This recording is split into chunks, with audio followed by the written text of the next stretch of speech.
Okay, good morning, everyone. It is 9 o'clock on September 11th, 2023. Let us remember what happened. Gosh, it's been how many years now? 22 years. 22 years. What happened today on that day? So it's always sobering to say September 11th, I think now. So anyway, with that, welcome everyone. Let the record reflect that all 5 commissioners are here. Commissioner Jordan is on Zoom today. We have our 9 o'clock strategic planning meeting, and we will go ahead and get started with Gil. You state your name for the record and we'll get going. Gil Hubbard, Facilities Director, Spokane County. And with me is the other 2 members of my project team. Michael Denisenko, Facilities Manager. Ken Moore, Project Management Office. Good morning, Commissioners. I'm here today to talk about House Bill 1257, the Green Buildings Act, and where we are today with our project team and our investigation into moving forward into compliance for buildings within the county campus. Again, laid out the next slide. These are really the timelines of when the bill went into effect in 2019. We were notified in late fall of 2021. We have been working on really identifying buildings that fall under this House bill and what are the timelines for implementation. And where we sit right now, we have 6 buildings within the county campus, and we have 2 buildings that are out at the fairgrounds. Our investigation into where we've gone is we are doing ours kind of independently of the fairgrounds. They have another team that is actually in the middle of a project right now to really look at in the roof and HVAC renovations of their project. They're looking at the savings that were potentially created by doing that project. Our project right now is we've looked at several different strategies, design bid build, design build, and ESPC, which is an energy savings performance contract. Next slide. So on this project, on our team, basically where we look at right now is the courthouse. We can fall into an exemption, but the annex we cannot. So being that they're combined, we really stayed focused on the buildings and how we could implement a strategy into getting into compliance for the Clean Buildings Act, but also look at where the savings would be and also hitting our EUI targets, which are energy usage intensity targets.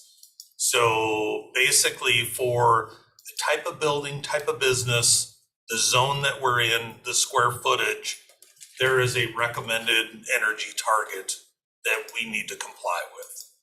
So we took a in-house look at it. We worked with an outside firm and really to see if we wanted to stay more focused towards infrastructure upgrades to see if we could get into compliance with the infrastructure upgrades and actually add more life to the buildings that we presently have. Where we're at right now is we wanted to really key in on the efficiencies of the equipment that we presently have, and the ones that we targeted were the air handling systems and our steam plant. Our chiller plant really operates, other than a couple of small minor tweaks that we can do to our system over there, which we'd already put in the budget for, to upsize our cooling tower capacity, thus letting us reduce our flow and gain efficiencies on the chiller side. We could save energy on that, and that actually would reduce our targets that we have presently, and there would create a savings for that. And then looking at the steam production and really at what percentage we are at the steam production right now. And it looks like we're somewhere right about in that 56 to 65% efficiency. So there's many different alternatives that we can look at for that. We just want to look at where does that fit dollar wise and how does it benefit the county for the future. So next page. So what we looked at was we want to meet the requirements for House Bill 1257. We'll see a reduction in greenhouse gases as part of these benefits, reliability of new equipment for the future. And this is replacing, 50-year or better old equipment, direct drive systems that basically are adjusted based on flow because they're running at 100%. These are just right out of the box. These were areas that we targeted where we could increase efficiencies. Decentralized to hydronic boilers, while we still have that opportunity to do that, we'd be going from, like I had just said, from right around that 56 to 65%, all the way up to we'd be doing 90 plus or better for units that will decrease our cost and our savings quite a bit.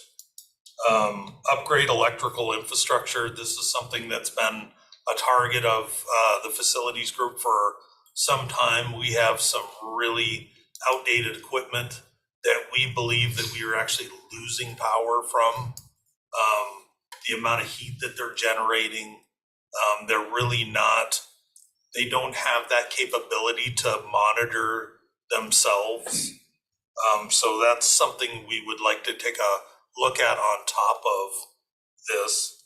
And I just talked about the cooling tower upgrades. Plus it diversifies our mechanical workforce. So we really get to stay more in tune with, the HVAC electrical troubleshooting mechanics that we have that will also be able to respond to other businesses within the county that we now oversee. Scraps, the WSU Extension Center, the medical examiner building. We are in that situation now with the licensing needed for our 24/7 coverage does not allow them to leave the actual campus here. So this would really diversify that end of it. Plus we would be able to we're trying to steer more towards that, predictive maintenance model, not the reactive that we've been in years past. Traditionally, these first-class stationary engineer positions, we've had positions actually open out there for up to 18 months before we actually got a licensed candidate to apply for the job.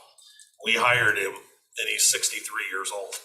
So that really tells you that technology, other in the healthcare and the production power plant, is really, it's kind of a dying trade.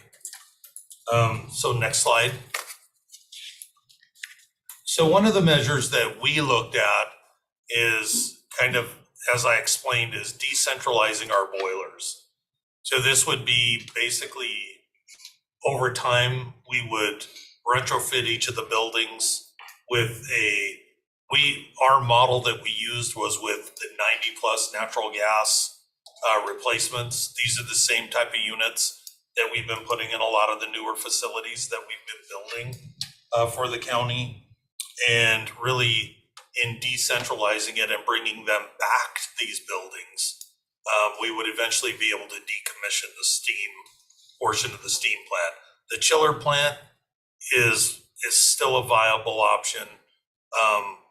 Our units that we've invested money, we've maintained them properly. They're not a whole lot different from what you're getting from the factory right now in the way of centrifugal chillers.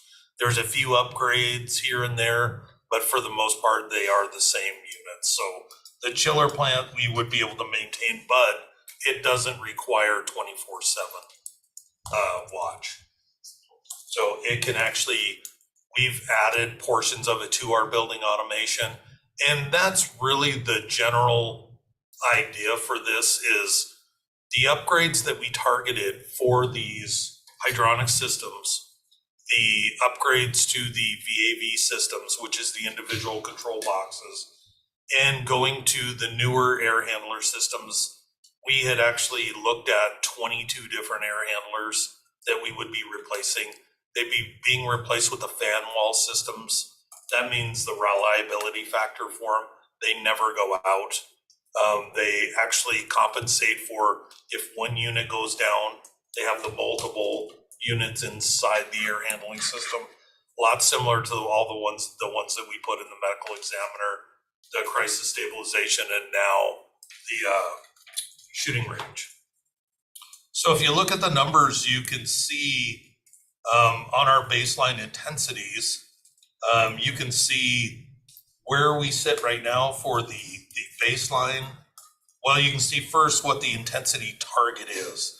This is the calculated value based on the spreadsheets that you fill out your applications with the Department of Commerce, and it calculates the energy usage intensity that you need to hit. You'll see our baseline is where we sit right now. And then what we've looked at with the decentralized and the hydronic units with the fan wall air handler systems, this is the reductions of what we would see. So even if there was an adjustment in the green zone or anything, along that line, we would still fall within those parameters and be okay over time. You can actually see the decrease in gas usage. Again, these are numbers, about 4 of us have worked on these numbers and we're all very close to what it's supposed to be, but that's really the decrease in the gas usage that we would see. We take into account that even in the dead of summer, when it's 100 degrees outside, we're running a 400 horsepower boiler at 125 PSI, sending pure steam throughout the campus, but really to look at, items as far as, for the jail, the steam kettles, the sterilizer for the dishwasher, and other items, that still use steam dryers, that still use it, but it is in limited quantities. So we have a plan that was really rolled into this, and these were more small point of use units to actually fit those needs. Next slide. Again, this is some of our equipment that we presently have. Some of the older units. Some of these are anywhere from 30 to 50 years old that we have. They were the initial units that were installed with the building. Next slide.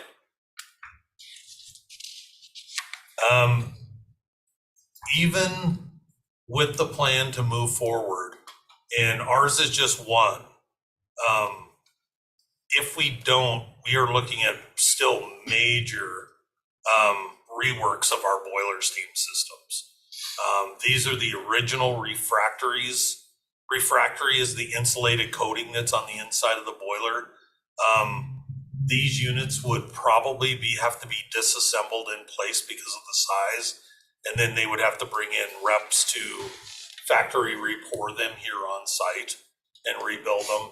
It would be quite a costly investment, but we are getting to that level of fracture level that we've been repairing that we potentially need to start looking Also with those repairs that you see, we're losing, the boilers are getting warmer on the exteriors because the refractories are failing inside. So that's even more energy causing the unit to work harder. Next slide.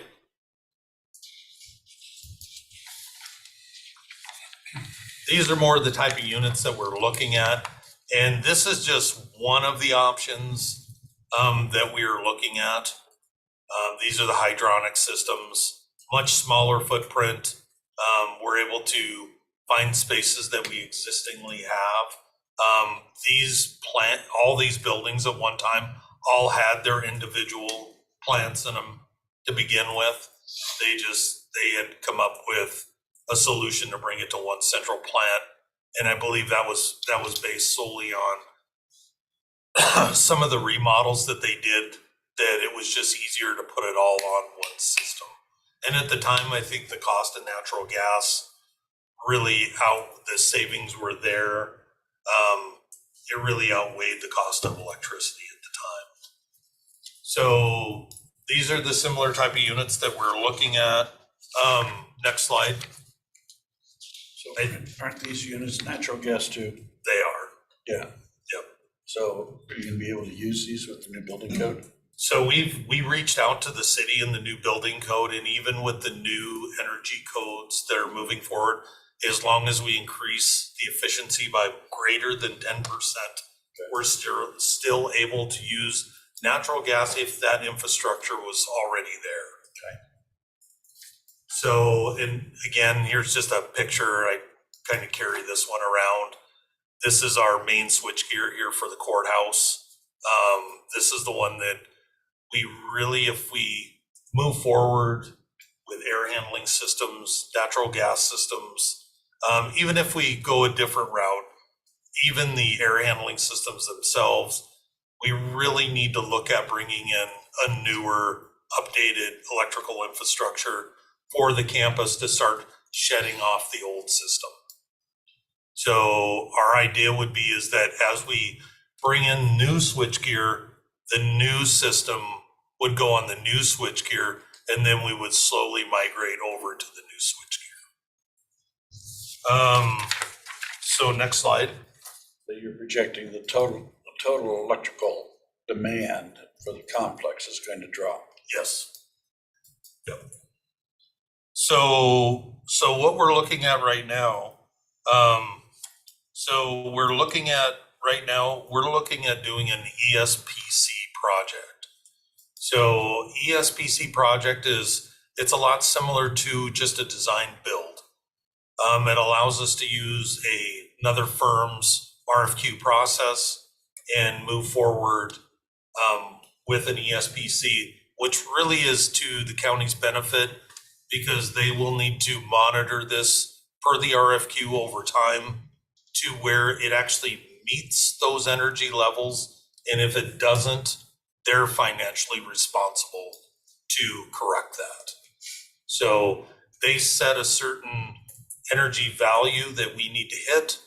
It helps us with the House Bill 1257 compliance, but it also over time, they have to monitor to make sure it does what they've engineered. So we're looking at really today is to look at, one, we had put the Qualis, that was just another RFQ process in front of the board. I believe that's been approved. And this just gives us a larger playing field for an ESPC project with the Department of Commerce to work with. Basically where we're at right now, I think we know enough about what we are trying to do. We would definitely want to get that input from an outside firm to really start doing the investment grade audit. One thing with an ESPC is when you select that firm to do that investment grade audit, it's their stamp. They're the engineers, they're the developers, they're the ones that build the actual plan that moves forward. so they can put it out to bid with their contractors that they select or we select. So outside of them building the plan, they actually will manage the plan through it because they have to guarantee it. But we get to work with them on selecting the contractors we want to use here for the changes that we make. So as far as local construction, it's just we don't have to go through the process in-house. They do that through the ESPC. So what we are presenting is we would like to run this as an ESPC project, and we would like to select a firm to do that. In preliminary looks with some firms that we've looked at, we know that it's right amount that 650 to 700,000 that you're really looking at to do the IGA and the upfront engineering, equipment selection. They're really building the project, and then they're also the ones that are putting out the options with the financial options. What is it going to cost? So that portion of it is you don't pay for that upfront, is my understanding, unless you walk away from the SPC contract. So then there is a charge to that. For the plan itself, and them to run it, the company that we had looked at, it was $685. But if we walked away from it, or they couldn't provide us a package that worked, it would be about $425. So that's really, so the options that they present to us, those are the ones that we decide on. If we decide that is not a good fit for us, we still have to pay for that service. So, and there's quite a bit into that. I believe that most of the firms we talk to, it's roughly 110 to about 130-day process for them to go through this. So basically, looking back at this, is we would basically approve the SPC process, move forward with an IGA with a firm that we select. Delivery of the IGA right now, if we were to get started now, we could probably make the January 24. By February, March, we would actually be looking at the financing of the project. So we would actually have those firm numbers in.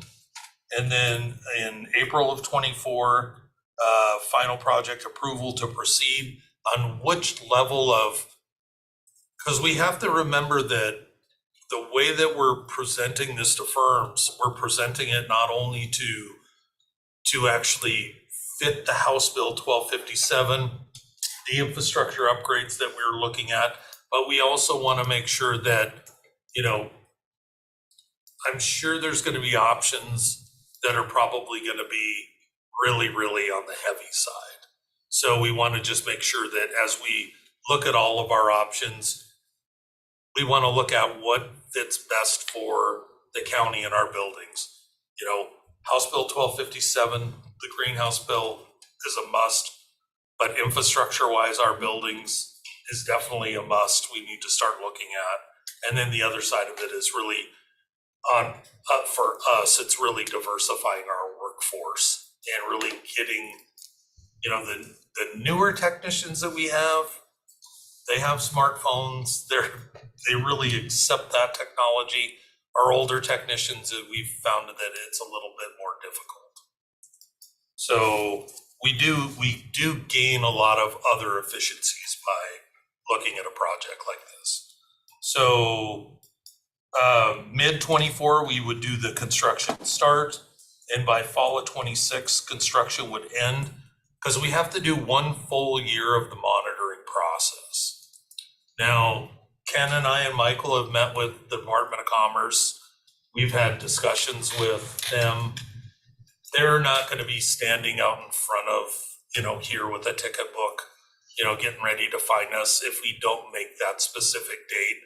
But we are getting to that level where the way that we did our Gantt which is basically a timeline layout and the way that our business model runs with trying to find the different times of the seasons that we can do these retrofits, we're getting down to that wire.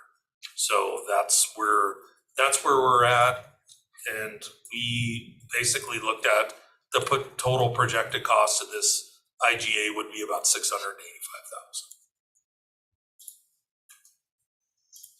Any questions? I know that was a lot, sorry. Yeah, I guess I'm trying to figure out, so that's just working with this firm. You know, what do you anticipate? I know that you'll get hard costs from them, but what do you anticipate the other costs to be? I mean, it's like, what's this whole package costing? So we came to the commissioners and we had looked at bringing in a firm to give us a 50,000 foot view.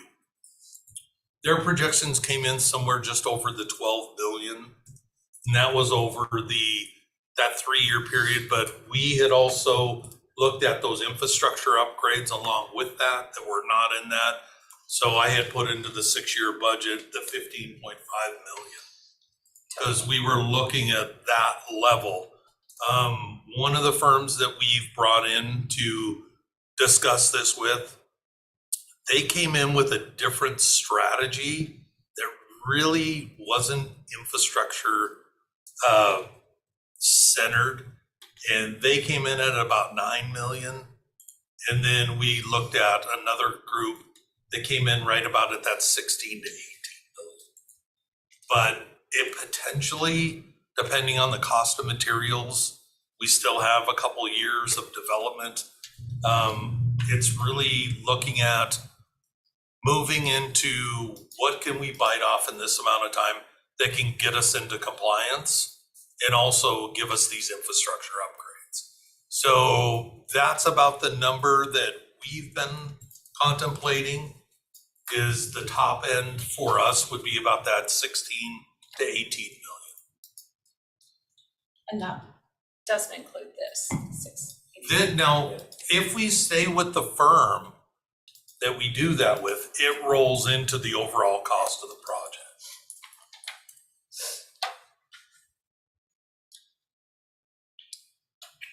Commissioner Jordan? Do those estimates include that's just the cost of making the changes? Does that consider any energy efficiency savings? Yeah, these all do. Yeah, these all, you know, is that the cost of the IGA? Because the IGA, the investment grade audit, it's kind of building a 30% plan. You're really getting a 30% plan for that so they can develop and go as they pick their construction group and they start the project. That's where that sits. And then it's once we decide on which option to go with, because looking on both sides of it, I've seen in the industry, there's geothermal, there's solar, there's all kinds of other options that we can be looking at. But the idea is the geothermal side of it would be very expensive. I think that'd be your most costly. We're looking at really what can we get in now that fits the code requirements that we'll have for many, many, many years to come, but we'll also have those energy savings. So, and I'm not sure if Commissioner Jordan was asking this or not, but I'll ask it. Oh. So the savings that you anticipate, that like $500,000 a year, is that that's not in this? Because this is the actual cost that it's going to take to do it. Those will be coming after.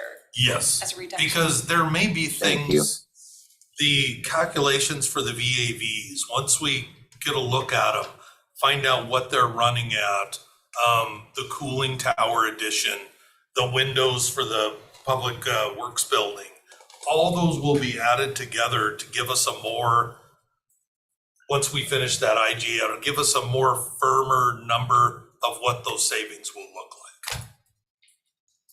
This was just really kind of we really wanted to dive head first, get educated with, one, the House bill, two, really the ESPC portion of it, because we didn't know, there's a couple different, there's ESPC, or you could go the ESCO route. There's different options in the way that you can run these, but that's really where we're at right now. Is we're looking at next step for us is to move forward with an IGA, to start building a plan, find out what those options are to get us within the green bill compliant, that being the number one priority. Also to me, number one is the infrastructure side of it, to replace a lot of the aging equipment. Those are the two big ones really in our mind that we want to try to look at the future of how these buildings operate. Gil, would you share with the commissioners what's the kind of the high level content that'll come back from that investment grade audit that the county will receive? Do we have that slide, Ken? We don't. We don't. I didn't bring my laptop. I can print it. I'm just thinking it'll be a capital estimate, Yep. right, at 30% design. Yep. It'll be an affirmation of the types of technology, infrastructure that they would anticipate that we would utilize. It'll give their estimate of savings. Yes. Coming through energy efficiencies, right? Yes. Timeline of how it would be implemented, what would be implemented, that sort of thing, Yes. right? Yes. So the group that we looked at, they would be providing us 3 different options. So that would be their deliverable to us, which will actually give us a better idea financially of which one we would want to look at and what the payback is over time. Because that's really the goal with the ESPC model, is that we really want the savings to pay for these modifications eventually. What that timeline looks like and what those savings will be, we won't know until after we jump into the investment grade audit to see where we can find all the savings that fit within our financial budget. Did you have a question? That's just kind of what I was following up on. So you have the decentralized boilers, you have an estimated annual, but this group would give you the much more specific. Yes. And then would there also be savings from the other new equipment as well? Yes. The upgrade electrical and the cooling tower? Yes. Okay. The upgrade on the electrical, the cooling tower, the fan wall new air handling systems, the upgraded VAV systems. Right now, I mean, we have a tremendous amount of pneumatic VAVs that control, and when I say VAVs, those are basically, they're controlling the dampers between hot and cold based on your individual thermostats. Well, those are pneumatically controlled. They've gone electronic control now, very, very low voltage, that actually do that control. But because of our aging pneumatic system that we have, our air compressor, we have, an industrial sized air compressor that runs 24/7. So that would be another unit, but we haven't calculated in all those savings at this time. Just like a rough, running rough numbers, it seems like it's about a 20-year, payback or overtime. I don't know. It just seems like, depending on what the total cost will be. But Right, but we're being forced to do it through the legislature, so we don't, to me, it's not the payback, like, we've got to meet the Right. standard. well, no, but each year, if you are getting those savings, it does help pay for whatever the ultimate cost is. But but yes, Future for a long capital time. costs. For a long time. Yep. Yeah, yeah. So then my other question is so when you talked about the windows on the south side, because, so seeing where the 685,000 is budgeted, and I know the windows were budgeted for this year. Yep. Are they gonna happen this year? Are we Well- kind of getting to the end of the season? If we get to that level right now where we go forward with the IGA, that would be one of the items that we would make sure we capture that information now. So when we make that change, we'll put that out to bid, we'll get that one in process, And then that way we'll have that baseline that we can record to the Department of Commerce. Okay, because weren't those budgeted in this year's Yes, budget? yes. Okay, and then is this 685 budgeted in this year's budget, or is 500 of it was. so? Well, let me finish though. Okay. So do we have funding for that? I guess that's. Yeah, well, right now we had, as he said, we had $500,000 budgeted for this for '23. We won't end up paying this until '24, so this would roll over, and then we would just, in the budget process, need to do the additional $100,000 to $150,000. Okay, so we just gotta make sure that in your budget for 24, that we're allocating that. And with the plans that they will be providing us from that IGA, again, if we move with them, we can roll that 685 into the project. Commissioner Jordan? I think you said that the courthouse is an exemption. What is that, out of curiosity? Because of its historical significance, the Department of Commerce and DES, we could apply for an exemption, but the annex cannot. And since they are connected, and we are going through this measure to actually sever our building plant steam, it would be a no-brainer to put a hydronic system in here too. Thanks. Any other questions for Gil? Seeing any? Okay, so really what we're looking at today is we'd like to move forward with the IGA. We'd like to actually select a firm and move forward and have them start the process. That way we would be able to, if we do it now, we'll be able to fit into that right at the first of the year model. They'll be able to actually give us some preliminary numbers, what the savings of those numbers look like. And then really we'll be able to bring it back probably by, I think we said that February, March timeframe, that we would be bringing it back to do kind of a selection of which way we would go. And then we'd be looking at the financial side of it and how we would pay for it. I would imagine a lot of this would be, this is kind of a unique project because we're really doing this based around the times of the year with our 24/7 models that we have for the detention, and then also not to really disrupt the heating or cooling in the law and justice sides of our buildings. So we're really, it'll be that upfront engineering that we'll need to do.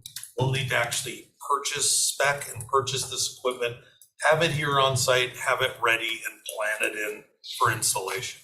So it will be, a 2.5 year project to get these buildings in and get them to that level before we can start monitoring them. And then the only thing that, whether they readjust, we may potentially have some other buildings we'll need to look at along the way.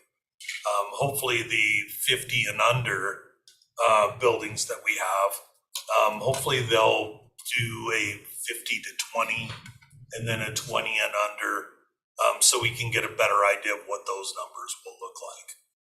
So, but when we're talking, 20 and under units, they're not as expensive to retrofit in.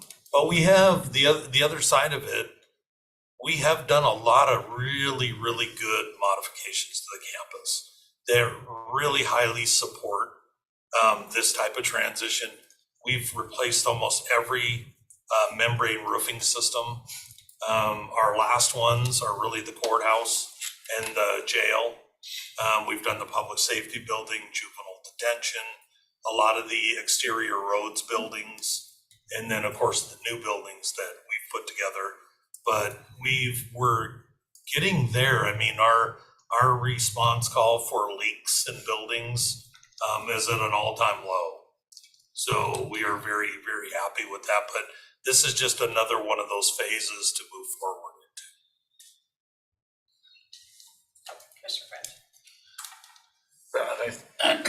I think Commissioner Cooney hit on it in terms of, this is not a decision that we're making based upon being able to achieve a specific return on investment or even a return on investment. This is something that we're being forced to do to comply with the state legislature mandate and stuff. So in the evaluation that the consultant is going to be doing, they're not going to be doing any life cycle costing on these changes, are they? They're just going to purely look at performance issues. Yes. Yeah. Okay. We just took that step before they came in. Yeah. We took that step to really look at the equipment we feel we're probably going to end up in an emergency situation replacing it anyway. Yeah. We're getting about to that level. So we really wanted to really do that risk analysis and target that equipment and make sure that that firm realizes, we want to look at this option because this really benefits us more for the life cycle of these buildings. We'd like to see them running, make these changes and not have to worry about them for another 50 years. Okay, no, I think we're gonna have, we've gotta move forward, so, and then you said you're gonna be able to piggyback off another RFP process. Yes, that was that Equalis process. Yeah, with the ESPC process, they allow us to use that process and just select a firm that uses that RFQ process. I'm not seeing any other questions. Thank you. Awesome, thank you.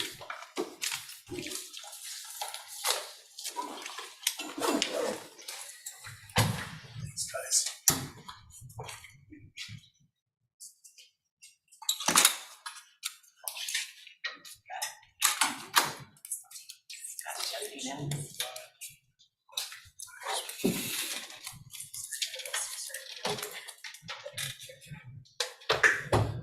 Good morning. Good morning, Scott. How are you doing? Sorry we're running just a little late. Thank you. Appreciate the time to engage with all of you on our growth plans for the year. We've got, it's all about how we're going to be trying to manage growth in the short run while we're working on updating the 26 comprehensive plan. We've got three kind of broad topics to throw out for discussion today. The first one is one responding or reacting to some of your thoughts from a few meetings ago. Next slide, please. And that's relating to comprehensive plan amendments. As we did this year, we had quite a number of them come in, and we sifted and winnowed them to prioritize our work for the year, notably to work on projects that brought forth more residential land or in anticipation of the housing, continuing to build support for housing. We were grateful for that, and partially because of your ability or your funding of our additional long-range team going to the future, we're comfortable saying that we think we can accommodate another round of that in 24 if that is your desire to go to do that. And we would suggest only a similar priority, that we open ourselves for comprehensive plan applications that would directly impact the provision of additional housing or additional residential lands within our jurisdictions and planning areas. That's something that we can both handle from the staff perspective and also keeps some momentum going on investment in the county by home builders and others that are trying to meet a need for construction. So we think that is a fairly reasonable way to move forward. For 25, I would say we'll let's see where we are headed. We could be making substantial progress on elements of the 26 plan, in which case it probably doesn't make sense to have a set of 25 amendments that may be almost in juxtaposition to that 26 plan. But it could also be that we're still looking at taking some initial areas and wanting to prioritize those for housing. So I'd say we're we're looking for some discussion and guidance on going through a 2024 cycle for residentially based comprehensive plans, and then thinking about 25 and kind of a later date, but keeping that window open in case we can and should go in that direction. So that's the first kind of item, and that's really responding to Commissioner Cooney and others saying, it looks like we may have shut the door too early on future development, waiting all the way to 26. We think we agree, and we think we can open that door, particularly if we focus it on residential development, not so much on commercial industrial. So we're welcome your thoughts on that. And then we've also got, go ahead. And I would say, so with that, so when are the deadlines then? Since some people have been told that it's closed and they're not, Right. you're not gonna look at any, so what would be those opportunities for people to? We would suggest, a press announcement of some kind that you've made a decision to go forward, and respecting the current county's code deadlines, which are December 20th. So we could open the window immediately for applications and a December 20th deadline. And given the history we know from some of the builders and others, that yes, they were desirous of additional work. I would anticipate that most of them are fairly well along and could hit that deadline pretty easily without a lot of work.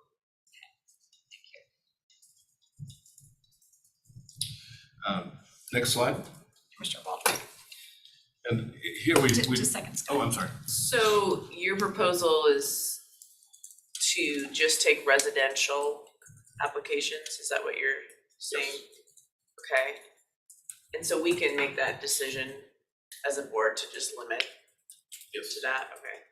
And then when you say encourage amendments, the proposed housing, what does that mean? What does encourage mean? Well, it's probably, in one way, it might have been better if we just said limit amendments to proposed housing. Yeah. This was, you don't necessarily want to close the door on something creative, but creativity is where we're headed in 26. And what we're trying to limit to say is, why don't we keep ourselves down to simply providing more residentially developable land? So yeah, I would just need more clarity on what is, how would we determine proximity to current employment jobs and employment areas, and we need some more specificity on that. In many cases, that would be part of the amendment process and analysis itself. What we would entertain, or what we would suggest, is these amendments are typically converting existing planned and zoned land for non-residential purposes, light industry, sometimes commercial, into residentially zoned land, and in other cases, from low-density residential into higher density classifications. So most of the areas in here are generally within that proximity to existing jobs. This is not suggesting that there's a UGA expansion involved. This is within our current set of rules only. Yes, so my understanding, it doesn't change, we're not changing anything we've already been doing. We're just, they had asked for a moratorium on any comp plan amendments. And we were saying, we were hearing, and I know in the Valley, there's a need for additional housing opportunities. So I was saying, if you've got the additional staff, can we still just go through our normal process for 2024 and not just say we're gonna close it? So we're not doing anything that we wouldn't already be doing. He's just saying we're gonna limit it only to residential opportunities and not to industrial opportunities. Okay, I probably just have some more questions that might be related to executive session, just around other, legal issues the county's facing, so I'll just save those. Okay. But yeah, I think I just need more information about what would be applicable, and, I'm open to the idea of doing that, but I just need some more information and Happy more to. detail. Happy to help. Commissioner Jordan? Hey, I don't mean to interrupt your presentation, Scott, but it'd be good to know kind of how the staffing picture shaping up in the office too as part of this discussion? Certainly, and it gives me great pleasure to answer that question. Our staff has joined us fully. Most of them came on August 14th. The last one came aboard September 5th. They are getting themselves up to speed in terms of the Growth Management Act and our current comprehensive plan and development regs. They have also been thrust into the deep end of the pool, so to speak, in helping complete a cumulative impact analysis for this year's comprehensive plan amendments that will be back before you in a few months. They have jumped in and they're curious, they're doing great work already, and I'm really, really comfortable with that team going forward. I think they will serve the county well, particularly if we can hold on to them for a substantial part of their careers. They will be good assets for our county. And how many new planners is that versus what you used to have in the long range planning? We had 2 assigned to long range, and we added 4 more. We have a total of 6 assigned to our long range team now.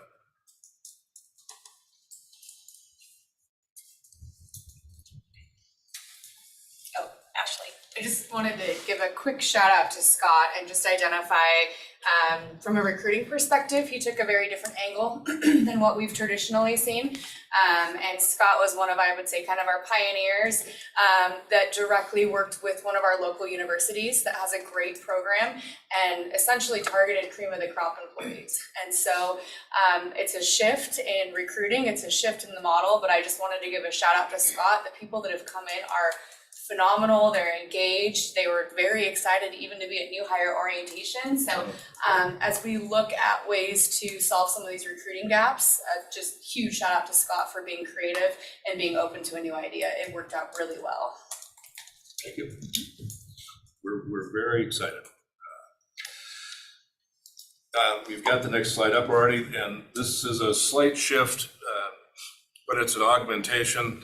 Commissioner French, this was your idea of how can we perhaps continue to grow residential, and Commissioner Waldrop, kind of one of your questions, in more proximity to existing planned lands for jobs. And so we looked at creating a parameter for residential growth, notably multifamily, but residential growth within our existing light industrial zones, particularly those West Plains and south of I-90 that are not impacted by aviation or navigation easements as well. And what we've proposed, next slide please, is to look at these in terms of our context of GMA, but to also do this in kind of reflecting our recent patterns of growth that are making recommendations to move residential pieces into former light industrial. Once we've seen that pattern, we've seen the issues back to the concern of FutureWise and others that the county had previously designated too much land in its light industrial classification. Absorption studies that showed at the time there might be 50 years of land available. That's clearly been reduced by job growth.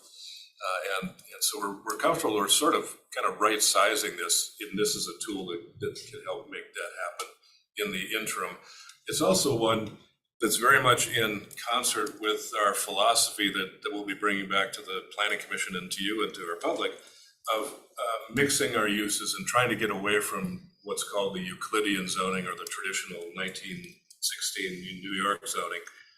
It was all about separation of uses and trying to find places that meld these uses in ways that provide shorter trips to work, walkable neighborhoods, less vehicle miles traveled, again, small things that are becoming bigger for the Growth Management Act.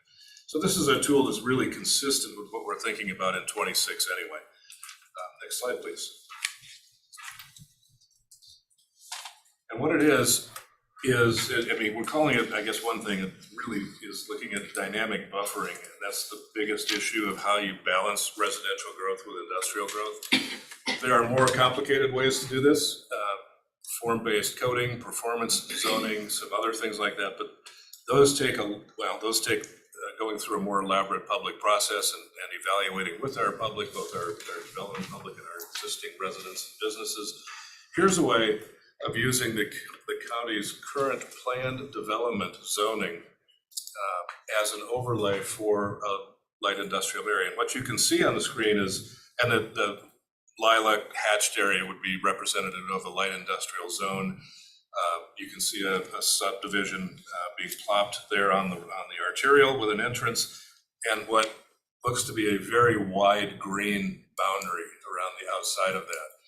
That figuratively represents a buffering zone much more elaborate than what the county current calls for in our zoning code between a residential use and a non-residential use, which are kind of that three-stage of increased opacity, increased noise absorption up to make these transitions.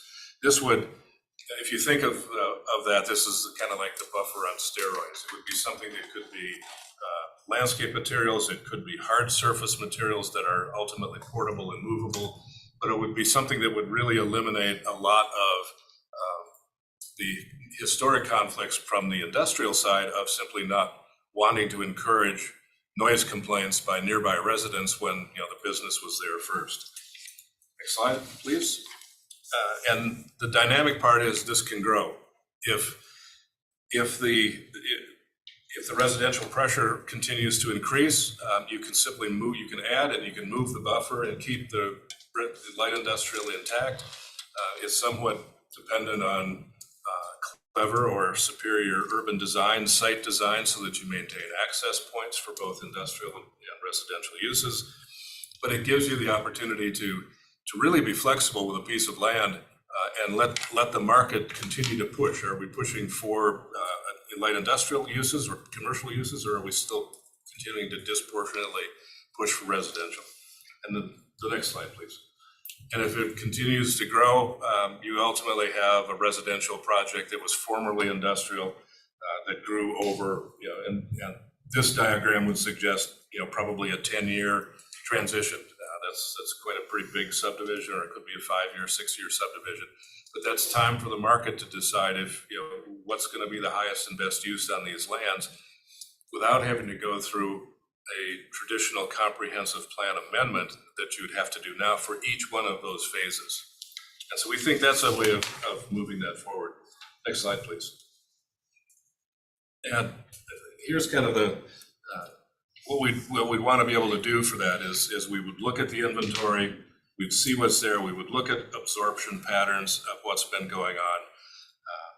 Also talk to the property owners. This would be something that would be a much more advanced or upfront look of talking to business owners about, here's an idea of what could happen. Here is the kind of buffers that we would want to put in place ahead of time, so they aren't faced with the situation of reading about a new amendment going in on a parcel next door that they weren't aware of before, and now they're concerned because they make a lot of noise at early morning hours and they see issues. This will be a way of talking to all of these potential owners up front. And so there's the idea of using our existing plan development overlay means we can do this essentially as a text amendment, a zoning text amendment, rather than a comprehensive plan amendment. And it's something that we could prepare and circulate for discussion fairly rapidly, bring through our planning commission, talk to property owners on a broad scale, and potentially have something back to you by the end of the year, if that was something you would be interested in. And the last slide, or the next slide, please. And these are just some of the tools that we would be looking at on how this might happen. There are, and some of these are kind of the inside baseball side, but whether they're using that planned unit development reg, having specific locations for this so that it is not a countywide issue, the continued use of development agreements, making sure we have language on plats themselves that talk about this, so our successors, if it's down the road, has clear direction. And then also working with hearing examiner, potentially having conditions of approval embedded in that zoning text amendment for the guidance to the hearing examiner. So this would not be limited to just the area south of I-90. It could also be utilized up north or out out in the valley as well. Yes, in the broadest sense, the planned unit or the planned development overlay could be used anywhere that there is light industrial lands. It would be, your choice as to whether you wanted to limit it to some or all places. I'm just thinking for the valley, this opens up some areas that would be available for development that otherwise would Yes. not, as well as up north. It definitely does. I guess just looking back to my graduated zoning though on residential, that I would want to make sure we're looking at that as well. Because in the valley where we have a lot of 1 acre lots or 2 acre lots and the South County, same thing, to have a developer come in and buy like a plot of 12 acres and put 8 homes per acre behind each of those 1 acre lots is not, I get a lot of comments and it's, it's like, how do you have that buffer like you're looking at here? How do you set it where it's less, you graduate that zoning in, so it's not 8 homes per acre right behind a 1 acre lot. Right. So I would be interested in looking at this if we're gonna look at that as well. Okay, and that's very much on our to-do list. We had essentially put it on the 26th to-do list because we didn't think we were going to be having more amendments coming in 24. But the idea of pairing the increased density bonuses that this board found desirable in 2020 with a corresponding responsibility to blend in to your neighborhood if you're doing something, they really should go together. So we can pull together some language. It's fairly well established in other places. We don't have to recreate the wheel here. We can honor a corresponding community by borrowing their language and adapting it, I think, pretty quickly for that. So Yeah, because there was a couple of developers that have had that in other jurisdictions that they develop in, and so, I'm happy to get that to you if you need it. Okay, just a second. So Commissioner French and then Commissioner Jordan, then Commissioner Walter. Well, I have, obviously Scott and I have had conversations about how do we increase housing, especially in the West Plains. Have had conversations with WashDOT, and they would love to be able to see us do this because they are being growingly concerned about the amount of traffic on I-90 from either South Spokane or the city of Spokane, traveling up Sunset Highway 990 to get to jobs up on the West Plains. And they have no plans to expand that infrastructure.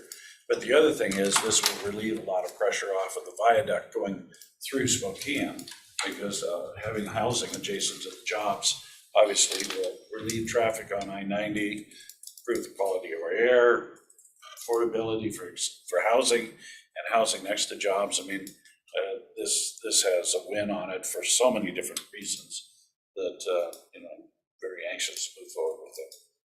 Commissioner Jordan. So for the planned unit development regulations specific to the LI zone, would that be the board looking at like an ordinance or some kind of redefinition of what that zone means? Yes, I would presume that would be part of the zoning text amendment, would include a change in the definitions. It might be, I don't know if we have any plans to talk about this in executive session with the current kind of legal framework. That would be useful at some point from my perspective.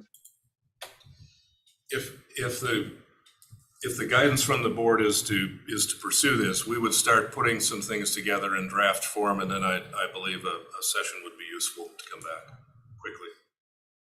Commissioner Walter. Yeah, I'm just trying to understand like what would be needed to be done by the board and what can be done outside of comp plan amendments. Today, if it's an LI zone, is housing allowed in that zone or not? Today, no. So Okay, because in the city it is, so I'm just trying to, I remember the conversations earlier this year around that.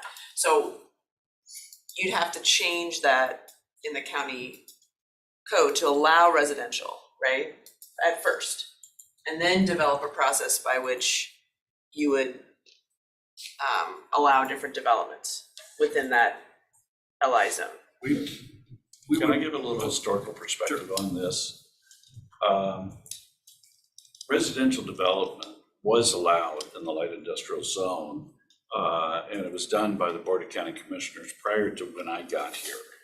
The unfortunate thing is that they did not have at that time the boundaries around Fairchild, Phelps, and SIA defined so that it would eliminate conflicts. And so then the board came back and said, well, we're gonna issue a moratorium to suspend it, to create an ordinance, and then they came back and then they just said blanketed no to residential development and light industrial to protect the airfields. But that was before the airfields came in and created their impact areas. Now we have the benefit of those impact areas. So what this would do is it allow residential development and light industrial outside of those impact areas, because we still want to be able to protect SIA and Fairchild and Phelps in terms of their aerospace service areas. So now we have more information than we did before. Now we can move forward with reintroducing light industrial or residential in the light industrial area and not have the conflicts that was created with SIA and Fairchild specifically. So that's the evolution of this to get to this point. So what would the public process look like for the community to be able to weigh in on such a change? Sure. It would be very much like the current zoning text amendment that is before the Planning Commission now, was just initiated by this board for the gun club, which is go through a public notice process. It's posted on our website. It's notified through when public meetings are held. Comments are solicited from circulating that to agencies and our group of always interested citizens and organizations. It will go through a public hearing with the Planning Commission and then a recommendation to this board. But it's just a text change, is what you're saying? Yeah, that's what we're suggesting is feasible in the short run, is a zoning text amendment, which is a text only change. It's not a map amendment, which would fall into being a comprehensive plan process. And we've done that before. But then you'd have to develop the regulations around that. Yes. And that's what you're kind of laying out some examples Yes. of how to Yeah. create buffers and such. And again, this is a process, this kind of blending of jobs and growth is a process that's been done in at least several other places that I'm aware of. It's not cutting edge anymore. And so we can also find and adapt language to bring back for suggestions pretty easily and pretty directly. I think that, connecting housing to jobs is a great concept. I do think the light industrial jobs and the capital facilities around them sometimes don't facilitate like walking to work. They don't have the pedestrian or bike or alternative transportation options. So it's just something to think about as we, consider that, like the capital needs will be different to accommodate that kind of blending of those two types of uses. Yes, it's something we've learned from talking with landowners on the West Plains too, is some of those can be ameliorated through a SEPA mitigation process. And so if someone wanted to do this kind of development, putting in some off-site pedestrian infrastructure that gets to key intersections, it could be something that is written into the development parameters themselves. Another thing we've learned is that there are industries, and Amazon was certainly mentioned, that are almost interested in running small shuttles. If there's sufficient residential mass in a group, and there was a number of those that were working in an area, it's like, we'll buy a bus, we'll run the shuttle, hourly or every 10 minutes of the peak hours to go through this neighborhood to do something. That's probably not a criteria we could write into a project, but in interviewing these property owners, we would be asking things like that. What would be your interest in doing this? By in one way, there's sort of an example of this that has happened in the past out at the Medical Lake Interchange with a multifamily residential project going up right on the edge of a commercial zone and a light industrial zone. And it happens to also be across the street from STA's Park and Ride. So that there's a little node of this that actually happened out there. But we could put many of those things in to help improve the pedestrian experience. Well, and the introduction of more residential also provides the opportunity to provide more pedestrian walkways, more bicycle paths and all that kind of stuff. We already have the two zones integrated now. When you look south of I-90, you already have light industrial next to residential. That already exists today. And what's happening is it's not developing either light industrial, because majority of the light industrial is happening on the north side of the freeway. So if it's not going to develop on the south side, put it into residential. And that's what this would allow to. So if you want more bike paths and more sidewalks, this would accommodate that, as opposed to leaving it the way it is, where you've got a mix and nothing's happening.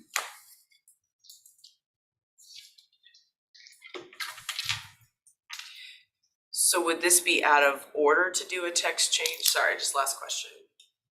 Or, so it's not considered a comp plan amendment? Correct. Okay. It would just seem though that we still would want to get input from potentially impacted groups like Absolutely. fire, schools. Yes. So the normal process would be to do it through a comp plan change, so that you know what the impact of increased population in some areas would mean to some of those other service providers. Yes, and that would happen when a project came in. In a sense, the zoning text amendment opens the door for somebody to apply and say, we want to do this on these lands. Then they would have some idea of what the intensity was. We think we can build 300 units. Okay, now we've got 300 units. Let's go to the water purveyor. Let's go to the fire district. Let's go to the schools. Can you handle that? So all of that would happen as someone took advantage of this amendment. And it still would be discussed up front, to be sure.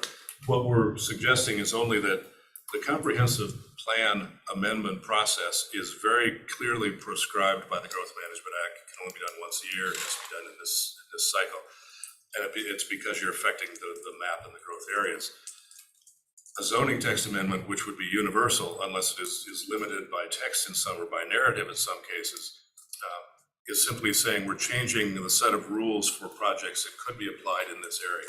So it's opening an opportunity, but it does not, it doesn't guarantee that someone would come in and hit an area that could not be satisfied with a concurrency argument from, say, Cheney schools, who we know are busting at their own seams. And one of the projects in this year's comp plan cycle that got postponed was due to Cheney's early comment in the preview saying, we can bus these students to our existing facility in Cheney. This one here is just too much and we simply can't handle it. It was very helpful. They were very clear up front. We put it on the shelf. So the concurrency process is working probably better than it used to. It does make it more piecemeal and, as well as requiring a lot of separate feedback multiple times. So, I mean, I see where the goal is. But I have concerns about it not being necessarily a, comprehensive way to go about it. For planning purposes. So What you is want your solution then? What is your solution for increasing housing?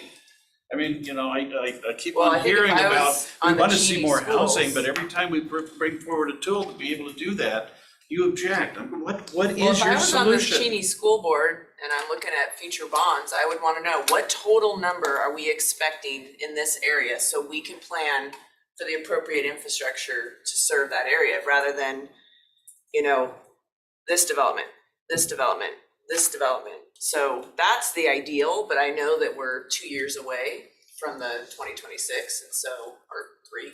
Well, and you also know that school districts cannot build to future growth. They can only build to existing population. You know that.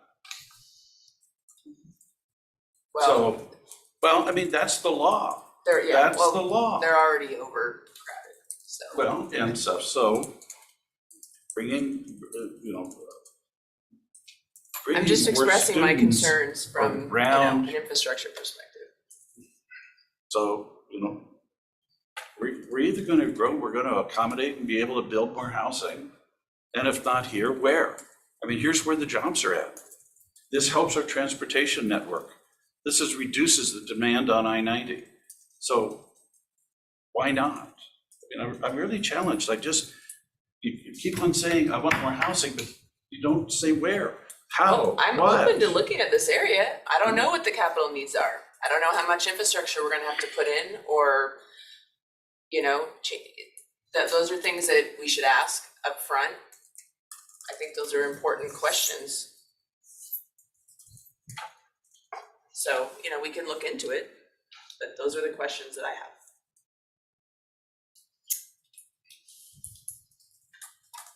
That's really all I had for today. If it's the general consensus of the commissioners, we will add some details, put some substance on the skeleton, and get something back to you for further consideration.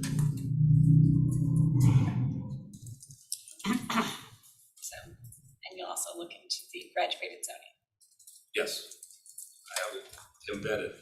Two will go together. All right, thank you, commissioners.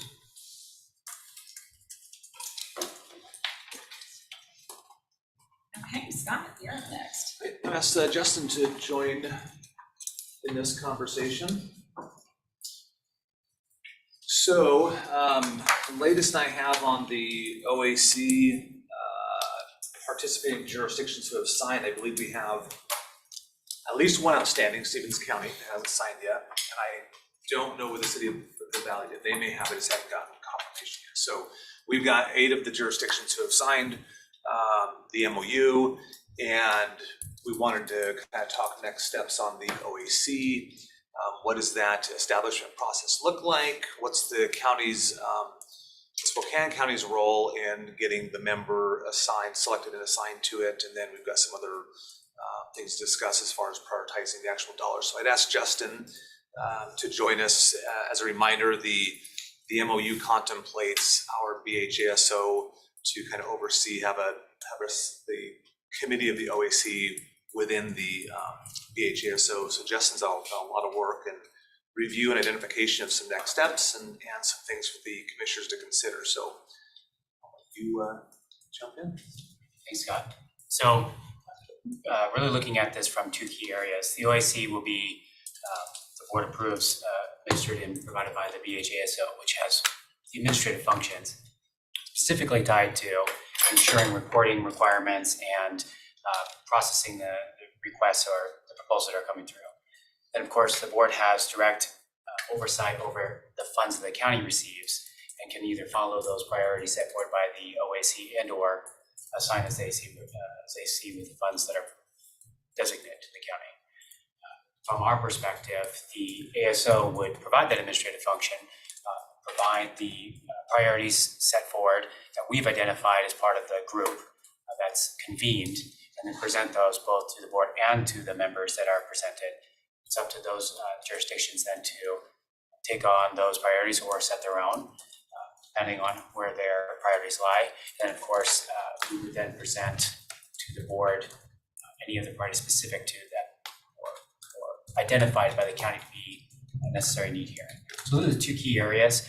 We do believe that when the OAC is created and those members are identified, the ASO already has counterparts in those regions that we can reach out and suggest. Of course, each jurisdiction would have their final say on who that representative is.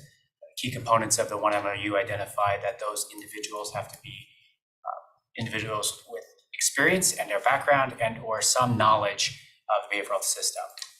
So that'll be one key area that we'll navigate. And then we also would recommend that a charter be placed, either informal or formal, as part of that process. That helps with the communication and engagement and meeting.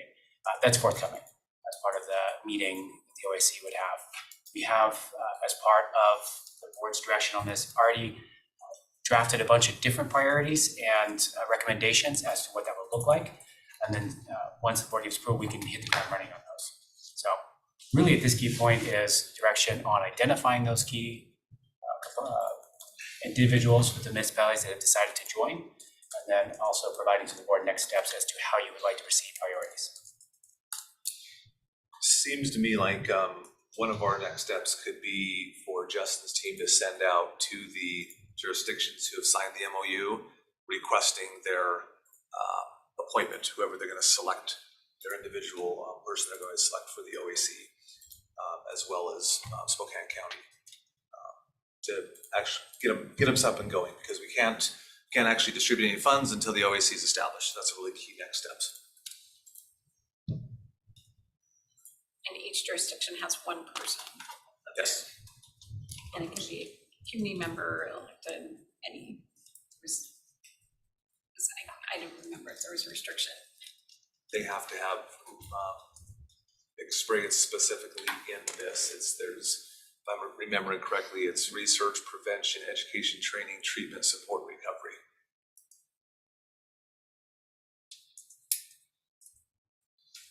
So how would we go about seeking, just like Commissioner Jordan, how would we go about seeking that individual? So to Scott's point there, I would recommend, since we've got those counterparts, reaching out both to the elected officials in jurisdictions that agreed to the MOU, and then our counterparts for their comparable community services department, recommending that they make or name a placement. I have my ideas on who those would be, but of course we would leave it to those jurisdictions to make the determination. They've already had background conversations with those counterparts from what I've heard, so they've already been formulating that. In fact, some have already assigned them and are utilizing funds already, their funds. So, yeah. Which we're supposed to get this set up first before they actually do that. For our funds, that's correct. How those jurisdictions utilize their funds, I've only heard. I have not directly been a part of those conversations. So that was new to me. Commissioner Jordan. I know we've got to kind of get the OAC set up with specific people as members of it. Once we do, I was kind of brainstorming about what a good process would look like for the board's decision making. And at least in my mind, I just wanted to run this by people. I was kind of thinking ideally that we would have several phases of our own process, with number one being a kind of listening phase to the community. I know that I've had people, with lived experience, different providers, community groups, reach out with, where are we at with the OAC money? Lots of people have ideas as to what the best use of the funds would be. I'd like to kind of open up maybe a website or something where people can send us their comments. It'd be a good way to get input from experts. And then my thought would be phase two, once we've listened, would be to prioritize what the board's priorities are. And we could discuss that. And I think I'd love to hear Justin's group's input on that as well. And then I think phase three would be the actual soliciting of proposals and making awards. So that was my thought. You guys have been through ARPA, right, on a larger scale than this, but that maybe if Jeff is in the room, he could refresh my memory on how the board went about gathering public input for that process.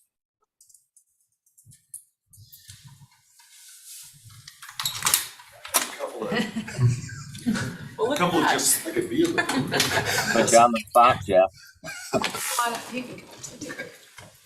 Just a second.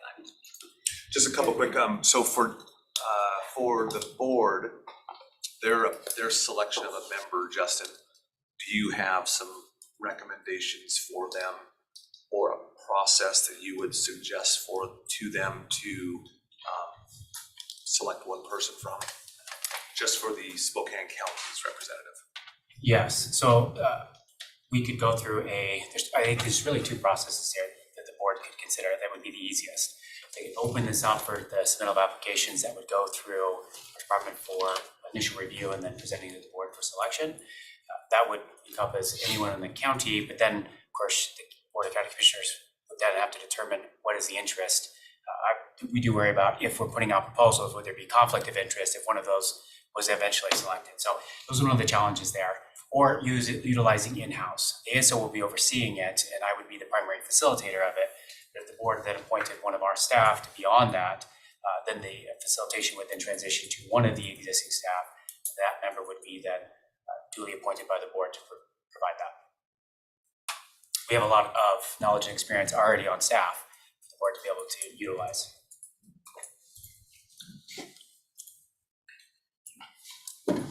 And I think it's the comment is to you for, unless Amber, did you have something else?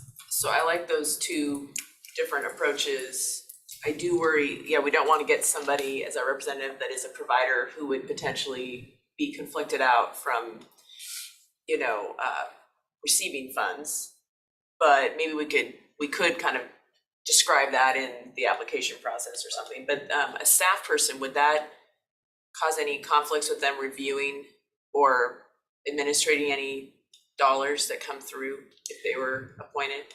Well, and again, this is where legal would weigh in on that. There's, again, two aspects. The county's funding that is specifically applied, they have sole discretion, and I don't believe that there is it's up to the board to determine how those funds are then procured out. Under the OAC, that member presiding of it doesn't really have any authority apart from the OAC. I mean, there's administrative funding, but I don't believe any of the municipalities have yet directed their funding to the OAC. So at this point, their functionality is administrative, priority listing, proposing the website and proposals. Reviewing the dollars like so many times a year, how they've been spent. And then reporting those up, but they don't have any discretion on determining the funds. Right, okay. Not involved in RFPs, not involved with contract administration. That helps, thanks. So Jeff, do you want to talk about our ARP process? Because we had a website that we had directed people to go to give us their thoughts and comments, I think for CARES and for ARP, So I was not here for CARES, but for ARP, we did started with the website for general knowledge, and then we were with ARP having it by categories, those broad 5 categories, your health, your economic development. First, we were asking people to prioritize those. And then if you prioritized health, you get the drop-down box to get more specific. So our first survey was more high level. Then we had the COG to kind of get movers and shakers in the community aware of the process. Then we followed up that original survey with a more specific survey on specific projects. And then after that's when we started actually putting out RFPs. But we had gathered everybody's emails when they put in their comments at any stage of the game. So every RFP that went out went to everybody on the email list, regardless if you submitted it under health and we were doing infrastructure, just for awareness, everybody knew everything that went out. And during the RFP process, we did, the gathering of information on the categories, we did put out press releases and did a wide casting of who we sent it to, asking people to forward it to other groups. And it'd be obvious when a certain group got it, it was all about animals or all about seniors, or you have a day all about economic development, depending on what group was forwarding it around. But we did have, I believe, over 1,600 unique responses, which I'd say is a fairly wide feedback.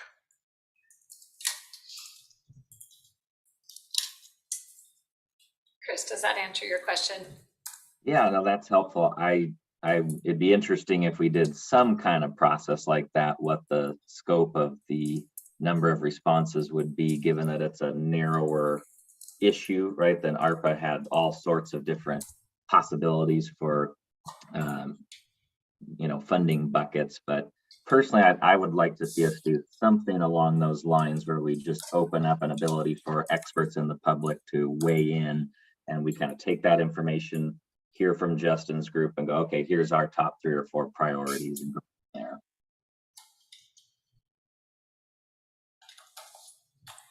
I do think there's probably 2 key areas the board should consider in moving forward when looking recommendations. Administration and time. Right? If we open this up, timeline for getting the funds out can be challenging, and we want to be responsive to the community. So opening it up and having that process, if we create one of our own for the Spoken County's money, plus running one concurrently with the OAC, that could be a duplication of efforts. If we utilize the OAC, then that may be a process where we can go through those quickly and then just use the recommendations. But then the challenge is we have to wait till that's set up, and then you would also be having the voices of the entire region involved. Benefit is that you'd have more voices involved, but then the other side is it may not be Spokane County specific. So those are the two options on the table, but really I think the concern is getting it up and running and then developing the process as timelines. And then of course contracting takes a specific time. And then also to the board's discretion on big priorities or small ones. We've had this discussion before on 2 main projects, one or multiple ones, kind of helps flow the conversation in a specific light. And our dollars are specific for the county, because the municipalities got their own dollars. Correct. I get it. And the other counties got their own dollars. So that's why I think everyone's looking at spending their own dollars. I think they just are supposed to have 10% go to the overall AOC, is that right? Oh, Up AOC. to, yes, up to. That has to be set aside for their administrative costs they incur. Doesn't mean that it will be 10%, it's just you have to reserve that. Okay. So that will need to be negotiated and Already set forth in the MOU. did you ask for the full amount in the MOU? We use the exact language from the One Washington MOU, which says up to, Okay, but based on actual costs. Based on actual costs. oh, I see, Yep. got it. So the OAC will have to actually determine what their budget is, give it back. I do wonder if some of the smaller counties and cities may want to coordinate on some of the funding as long as there's a benefit to their community members, because some of them have very small amounts that I don't know if you'd be able to really, if it's even worth doing the RFP process for. So, The city of Spokane Valley expressed that because their amount is pretty minimal. They want a partnership with Spokane County for that purpose. And when partly some of that was because they didn't choose to participate until later in the process. So I mean, so some of it was the risk that entities were taking, is kind of how part of it, my understanding, came down. So, I can't undo decisions that they made. But we've got to look out for the decisions we made and the jurisdictions that the citizens that we're representing. So, Commissioner French. Yeah, and the public outreach is to inform the decision-making process, not be the decision-making process. So just want to make sure that, where it's not who got the most emails in or whatever Right. is going to be the deciding factor. No, it's help us inform so that we can make a good decision. Well, that speaks, if I could, a little bit to what Justin, his 2 things that he suggested is you could use the OAC once it gets established to help inform on a set of priorities, needs, gaps, assessments that the commissioners can choose one, all, others, So that could be a avenue as opposed to going through another process that's outside the OAC. Now, depending on when the OAC gets fully established, that'll inform on the timelines to be able to get to the prioritization. you could have like a drop-down menu. People could choose which county they're from when they're giving their feedback, so we would know. We could sort by Spokane County if we wanted to. I mean, I'm inclined to go that way so we could get broader. If we had all these different cities and counties pushing out that survey, we would get more information. But I just don't, how long do we think that putting together the OAC is gonna take? It's Like Scott not said, moving very there's quickly. at least one jurisdiction that has not signed the documents yet. right. I spoke with one of the commissioners last week and he expressed his concern, not what his concerns were, just that he had concerns. So, I've tried to have our attorney talk to their attorney, because that's what I heard, that they had some legal questions still, so. And it doesn't sound like they're going to sign, so But if they don't, then we can still move forward, right? that'd be my That's understanding. the kind of the position Oh, I that we are see. taking.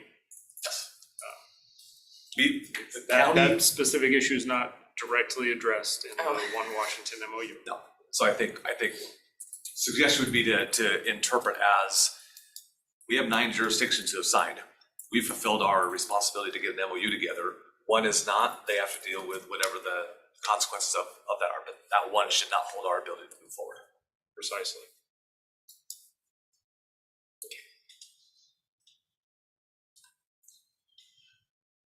Okay, so what's,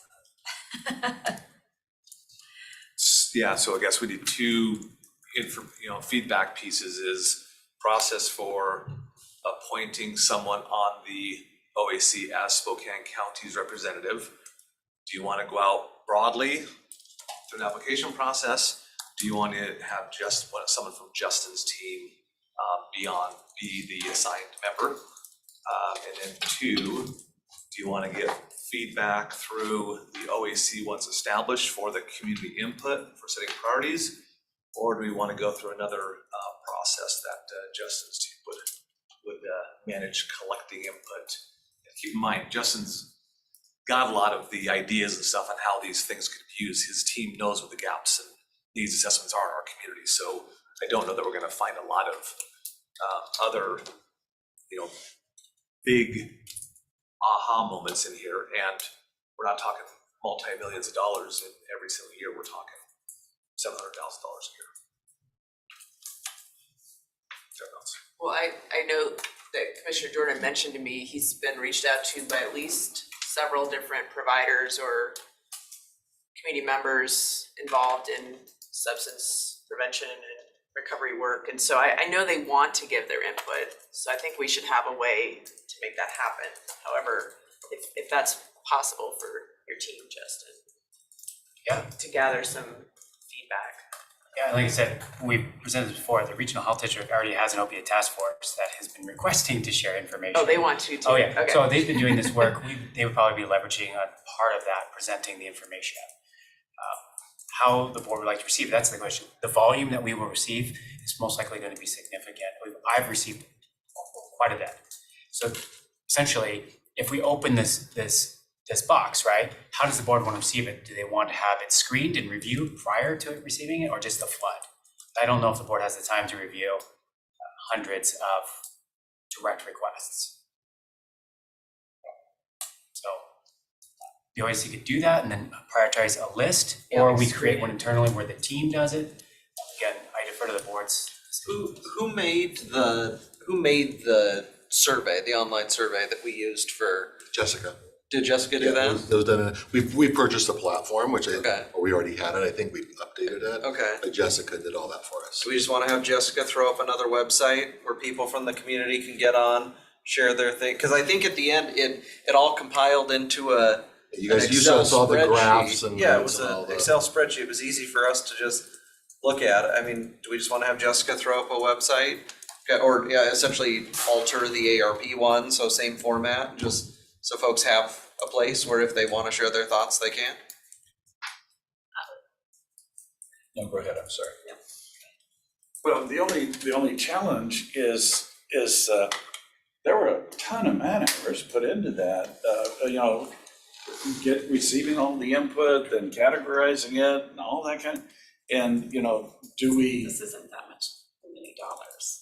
Yeah, I totally get that. No, I totally get, and at the end of the day. At the end of the day, I don't know that what we collectively would have done was significantly influenced, because I thought between the three of us, we pretty much tracked where the majority of the community was falling in and stuff. So I'm not sure that the final decisions were enhanced. Maybe you could say they were reinforced, if you needed to have some reinforcement to what you were doing. But other than that, I can't remember a single thing where we said, oh, didn't know about that.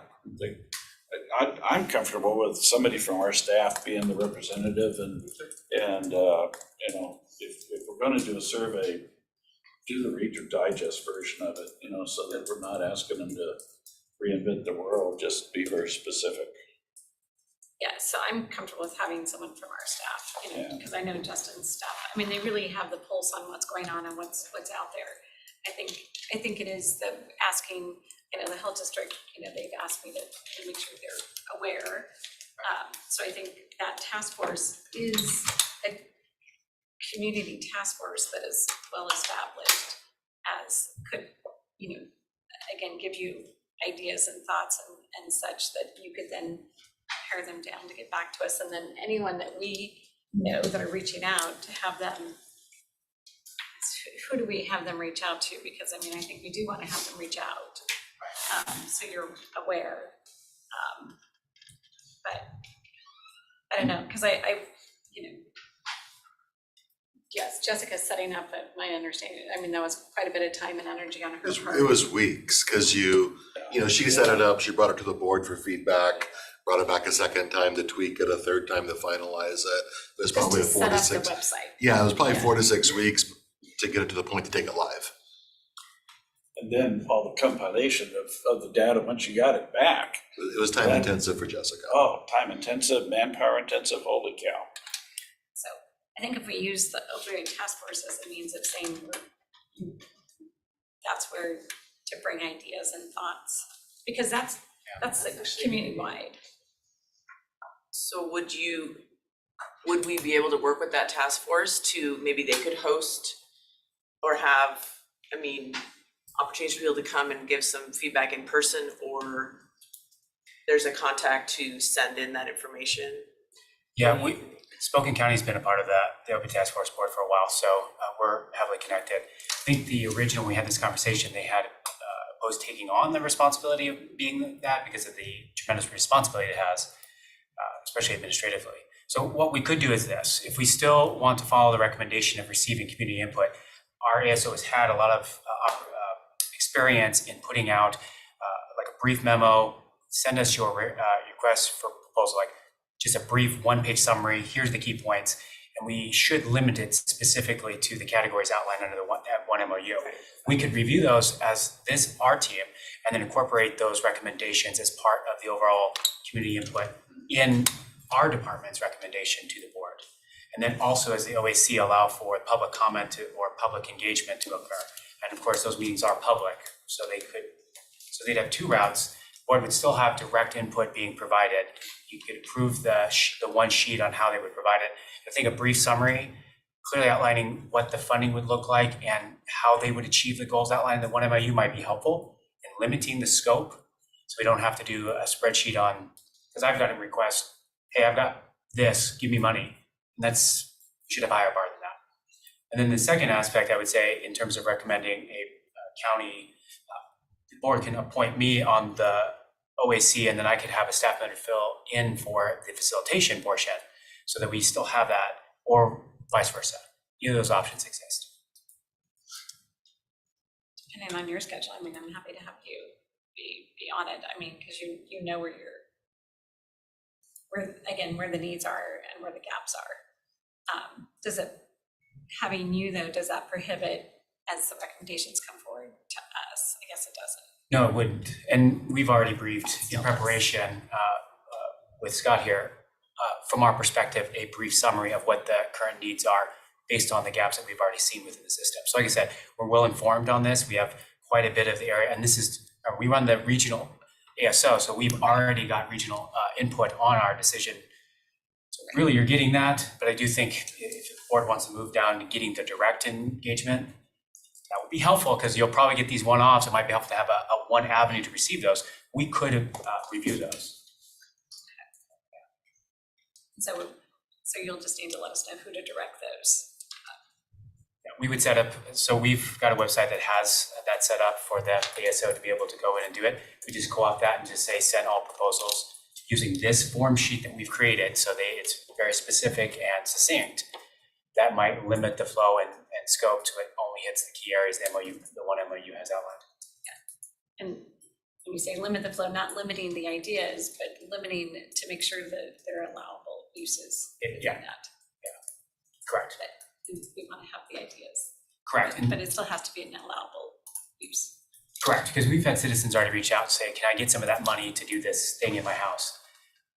Fortunately, those would waste a lot of time because they're not approved. And then will you, I mean, because I think one of the things we keep, I guess I'd still like to get a clear understanding of how many dollars we've received and plan to receive, what we know.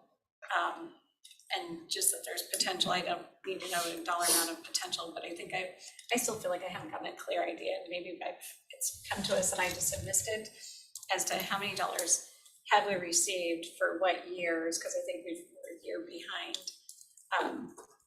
to know what the dollar amount is we're really talking about.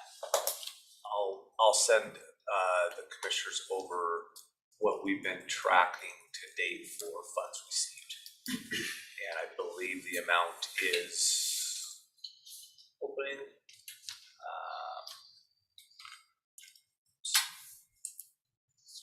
It's about 1.1 million that we received to date. And then what do we think we're gonna receive each edition? Because it's like for so many additional years. Yep. For what we know, there's still one settlement that hasn't finalized. We have no idea what the payout is. For what we know, we'll be receiving between $600,000 to $800,000 a year. And Like some of them 12. go up, some of them go down, some of them go all the way down. So there's no consistent number in between years. That's why I kind of gave a range. Right, and it's kind of like, have they determined if it's for 12 or 15 years? Or, Yes. I mean, because it's like the end date keeps changing as well, Yes. so. Yes and yes. Some 15, some 12, some 18. Yeah. So they'll all be different. So, but I think that'd be good for us to actually see what that actually is.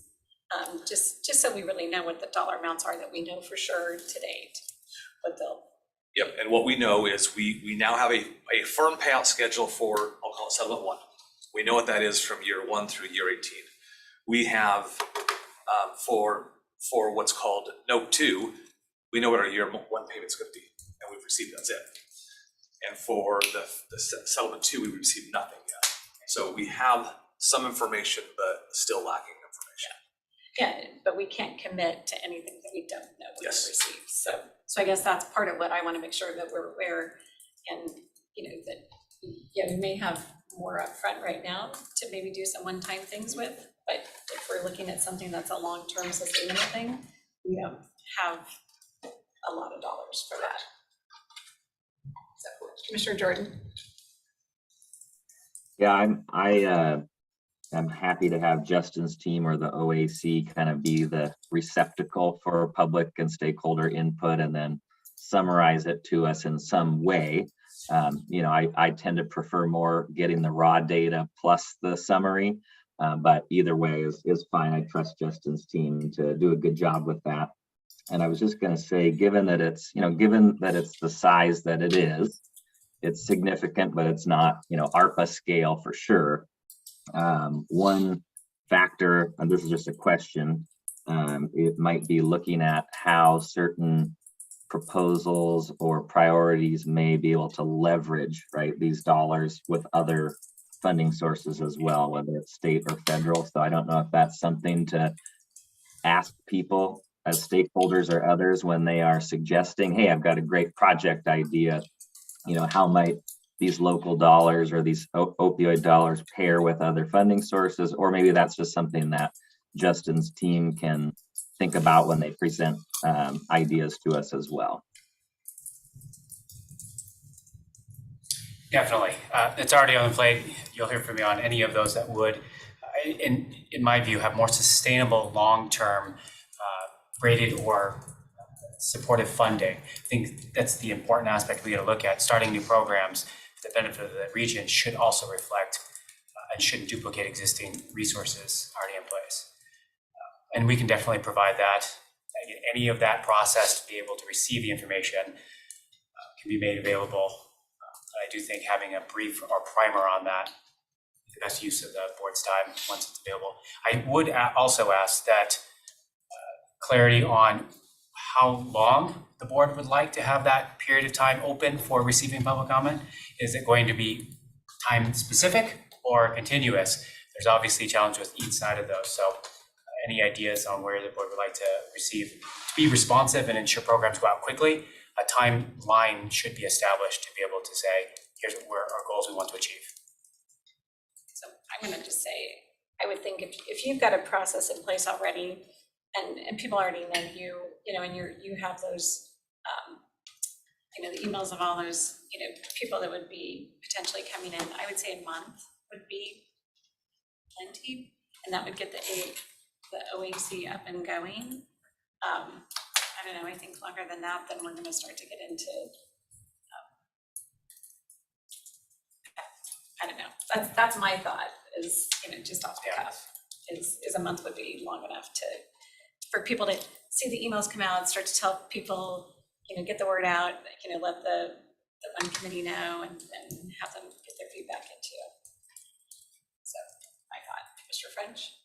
I saw you gulp. Is a month too long? No, it really is whatever the board decides. But right now, if we were to do the month and get them on board, depending on how well they mesh, and to the board's discretion on the use of their funds, January 1st is probably the soonest that we could get those out, and that's being optimistic on contracting, because we'll have to develop some of it. The program may not even be developed. We'll have to do that from scratch, and we've done that historically, and I can tell you the timeline for that is substantial. So depending on what's chosen, although we may select them, we may not see the actual programs come to fruition until spring 2024, just as a. So you got one bid for 30 days. I'll maybe put in a bid for 1 day and then we'll average the two. I guess, because I do want to give people an opportunity to give ideas and all of that. So I mean, we haven't been in a hurry to spend these dollars because we want to be purposeful. So I'm not concerned in rushing to spend the dollars. I'd rather have us do it right than kind of rush through it. I mean, is 3 weeks enough? I get, you know, it's like you're going to get inundated. I know.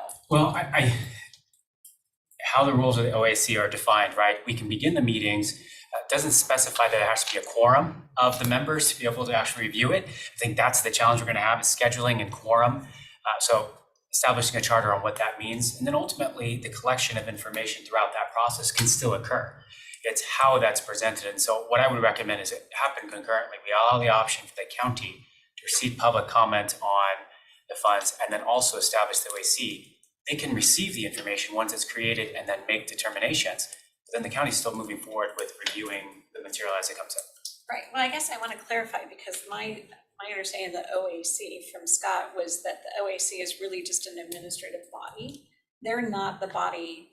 We're the ones spending the county dollars. So I guess I'm still feeling like it's your team that would be analyzing the responses, not the OAC, because that's representative of all the entities. I mean, having a discussion with the OAC on some that could be opportunities that would cross jurisdiction would be one thing, but I don't know. I mean, I guess that's part of what they're not the committee that's going to, like our community services committee, that then recommends to the commissioners. I feel like it's still your staff that's recommending to us, and you're welcome to get whatever input you want from the OAC. Correct. I guess the point on that was, if the board wants to utilize that input from the OAC, it's entirely up to the board to make that determination, which is why I say if we do both, the board can opt to do that or not, but ultimately the county's still moving forward with reviewing, allowing for public comment, and then rolling out, regardless of whether or not OAC membership finally gets together and does it, because I do think that's going to take a lot of time to ramp up, especially with getting the regional partners on board. I found that even naming a person can be a challenging aspect for them. And you're correct, Commissioner. Justin's team under the ASO would be managing the priorities set forth by the board to issue RFPs, evaluate RFPs, do the contract administration.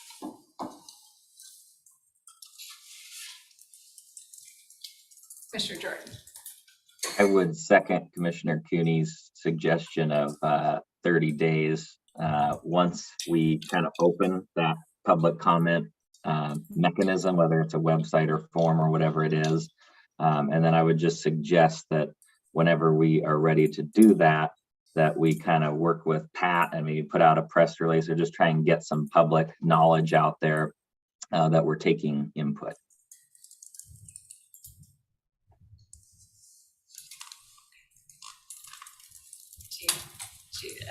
Do you have enough direction, Justin? I do, and we can begin, start on that process. We are going into a holiday season, so sooner, we could probably get this going by November 1st timeline for that 30-day window. I'm being optimistic here. I think that would be recommended before going to December because we found public comment tends to drop significantly during that time. And then that would allow us some time for review and then prior to implementation, present that. Would there be a way, I mean, I guess we're September 11th, like the first part of October, and maybe have like Jessica, you know, and Patrick kind of help kind of put together what that one page. Yeah, no, definitely. Like I said, that was more of like optimistic in terms of with all the ducks around, we could probably get that up going sooner. The challenge will be presenting it in a format to push back to the commissioner. So yes, we could, with enough staff and support with Jessica, we could probably get that up and going. I think with, yeah, and Jeff, just since he was part of the ARP process, I mean, maybe you understand kind of what the, you know, with your help as to what the kind of questions are, I don't know, what that one page would look like, right. Then certainly our team could help, you know, get it up and running and get it, help you push it out, or then we can do the press release side, all of that. I don't want it to be too much of a burden. I mean, I think we can work, you know, with staff, other staff, so it's not just your staff. Well, in preparation for the board's determination on this, we've already explored this option, my staff with Jessica, about how we could do an online submittal application within the webpage. I think we're at that point. We probably cap it at the category specific under MOU and then have like three identified areas with funding and priorities, and then specific program development. Like I said, I think we can get that going. I only speak to the November because I don't know how quickly Jessica and the team could get that actually implemented in a system. So I don't want to speak on that end. Okay. On our end, we can get the questions and everything going like right away. Okay, good. Then hopefully we can shoot for around the first part of October. Yes, with the board's direction on this, we can move forward and touch base with Jessica and get more of a timeline presented to Scott to provide to the board. Sounds good. Okay, awesome. Sure nobody else has questions. Okay, thank you. Yes. Hey, Randy and Tessa, it's like, yeah, sorry, we're way behind here. All right. We don't need to get our binders, What's that? our binders. Well, unless you want the electronic version that you already have. Yes, go grab your version.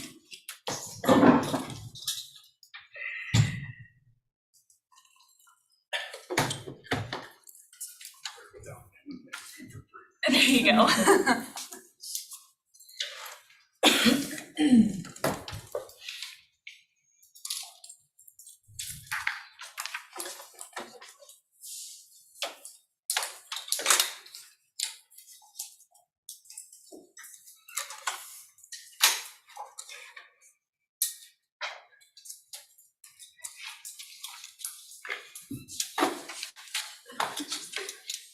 I know, we gotta get our binders.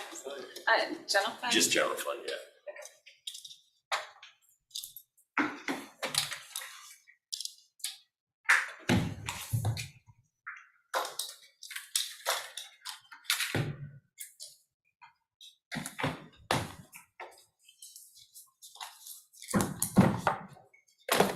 Did we have any executive sessions today? I have one that could go this morning or tomorrow morning.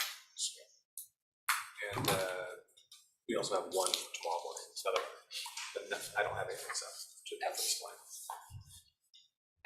Oh, we gotta talk tomorrow morning.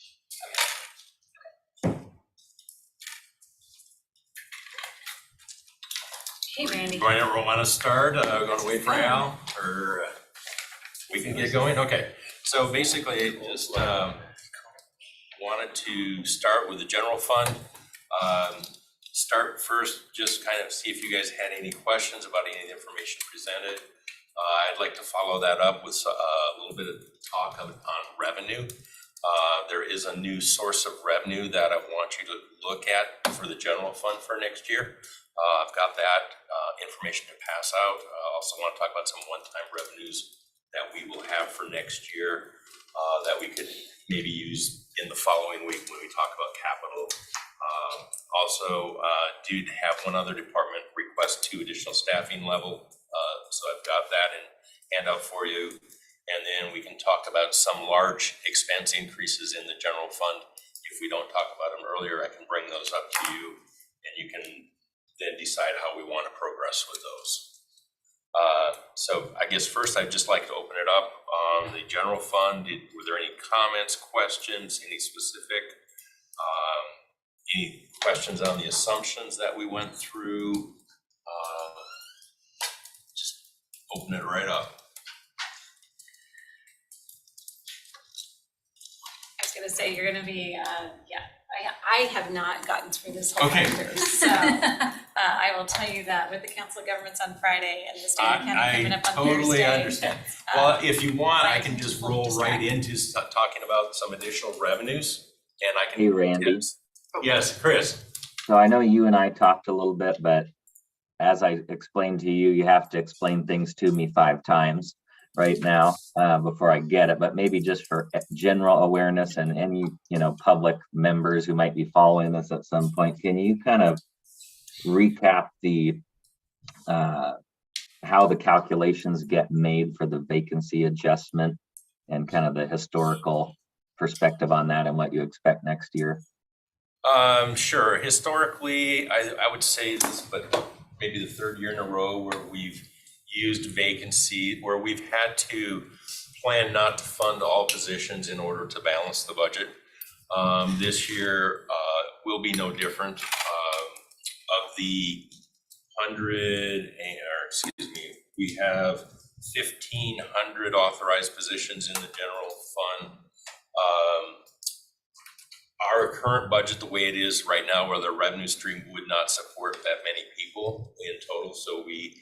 But we also know we are never fully staffed. And so instead of budgeting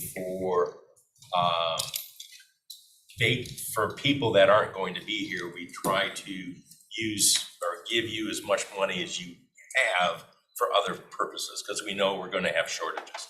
For example, we've been running about 40 corrections officers short. So we built in an adjustment in this budget for 30 of those, just because we know yes, it would be great if they were fully staffed, because our overtime would go down, and their mandatory overtime they would really love not having that. So we would see other savings if we were fully staffed, but we know we're gonna have vacancies. We're not gonna get 100% full. Sheriff's deputies, we know we are not gonna get 100% full. We would love to. They're 25 short right now. They know they have more retirements coming. They hope they will at least get 10 new hires this year, but that would still leave them 20 short.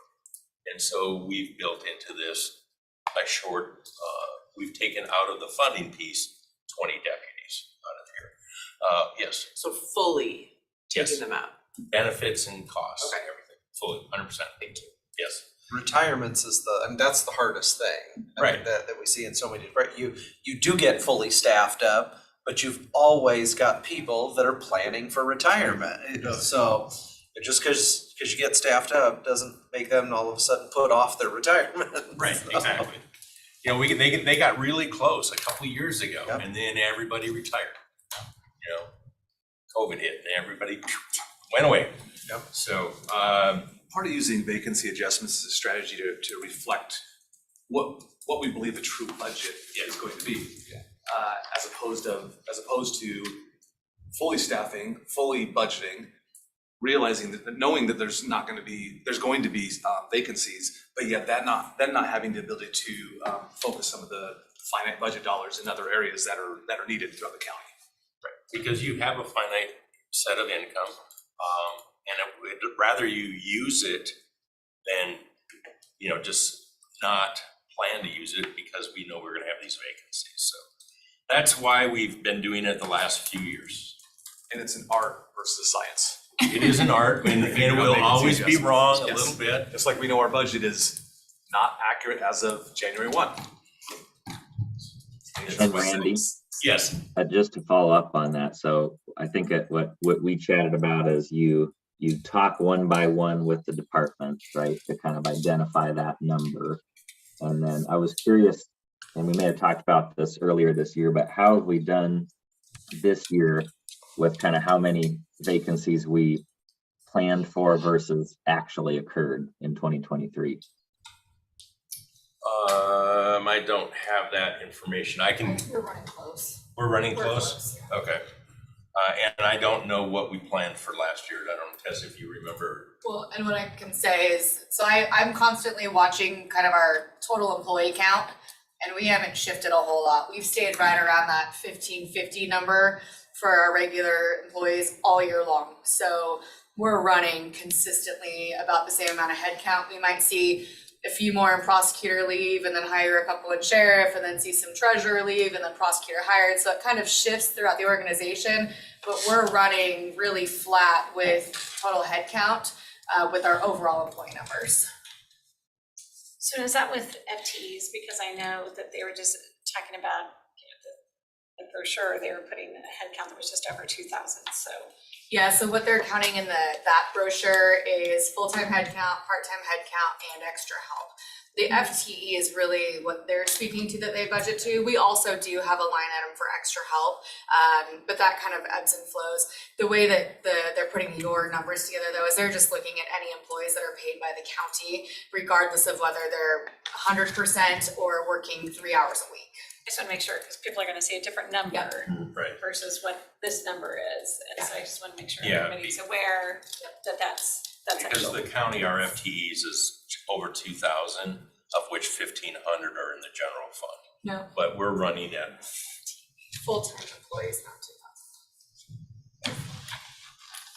2,091.7 going into 2024 with our new Superior Court team added in. That was the only real change. that's what's in, it's not funded. Authorized. That's the But not authorized. actually hired. Correct. There you go. Correct. Yes, that's But what we're getting that- at. that's what I'm saying. Filled real We are humans running about versus chairs to 25% put people in. short Right. vacancies. What Mary's getting to though is the number that's gonna be in her presentation next week. Oh, yes. And so what she's speaking to, when you see that number, Mary, in your presentation, it's how many seats are filled with people regardless of whether they're working full-time or 2 hours a week. That's the number that's in your presentation, which looks different than what we're talking about here. And we can break that out for you too. Jessica does have those individual categories. I can tie in with her and make sure that's identified as what's extra help, what's No, full-time. Because I just know I questioned it and she's like, no, I checked with HR, this is the number. And I'm like, okay. And so that's why I just want to be clear, because we kind of talk different numbers, but I think it's kind of like, how many W-2s do we issue? Exactly. That's the That's- number you have next Yes. week. Yes. Versus how many FTEs, Yes. you know, and all of that. So there you go. W-2s that are issued. So, I mean, I can start, I can go through some additional data that is not in your binders if you'd like, and Chris, I will give yours to Chrissy.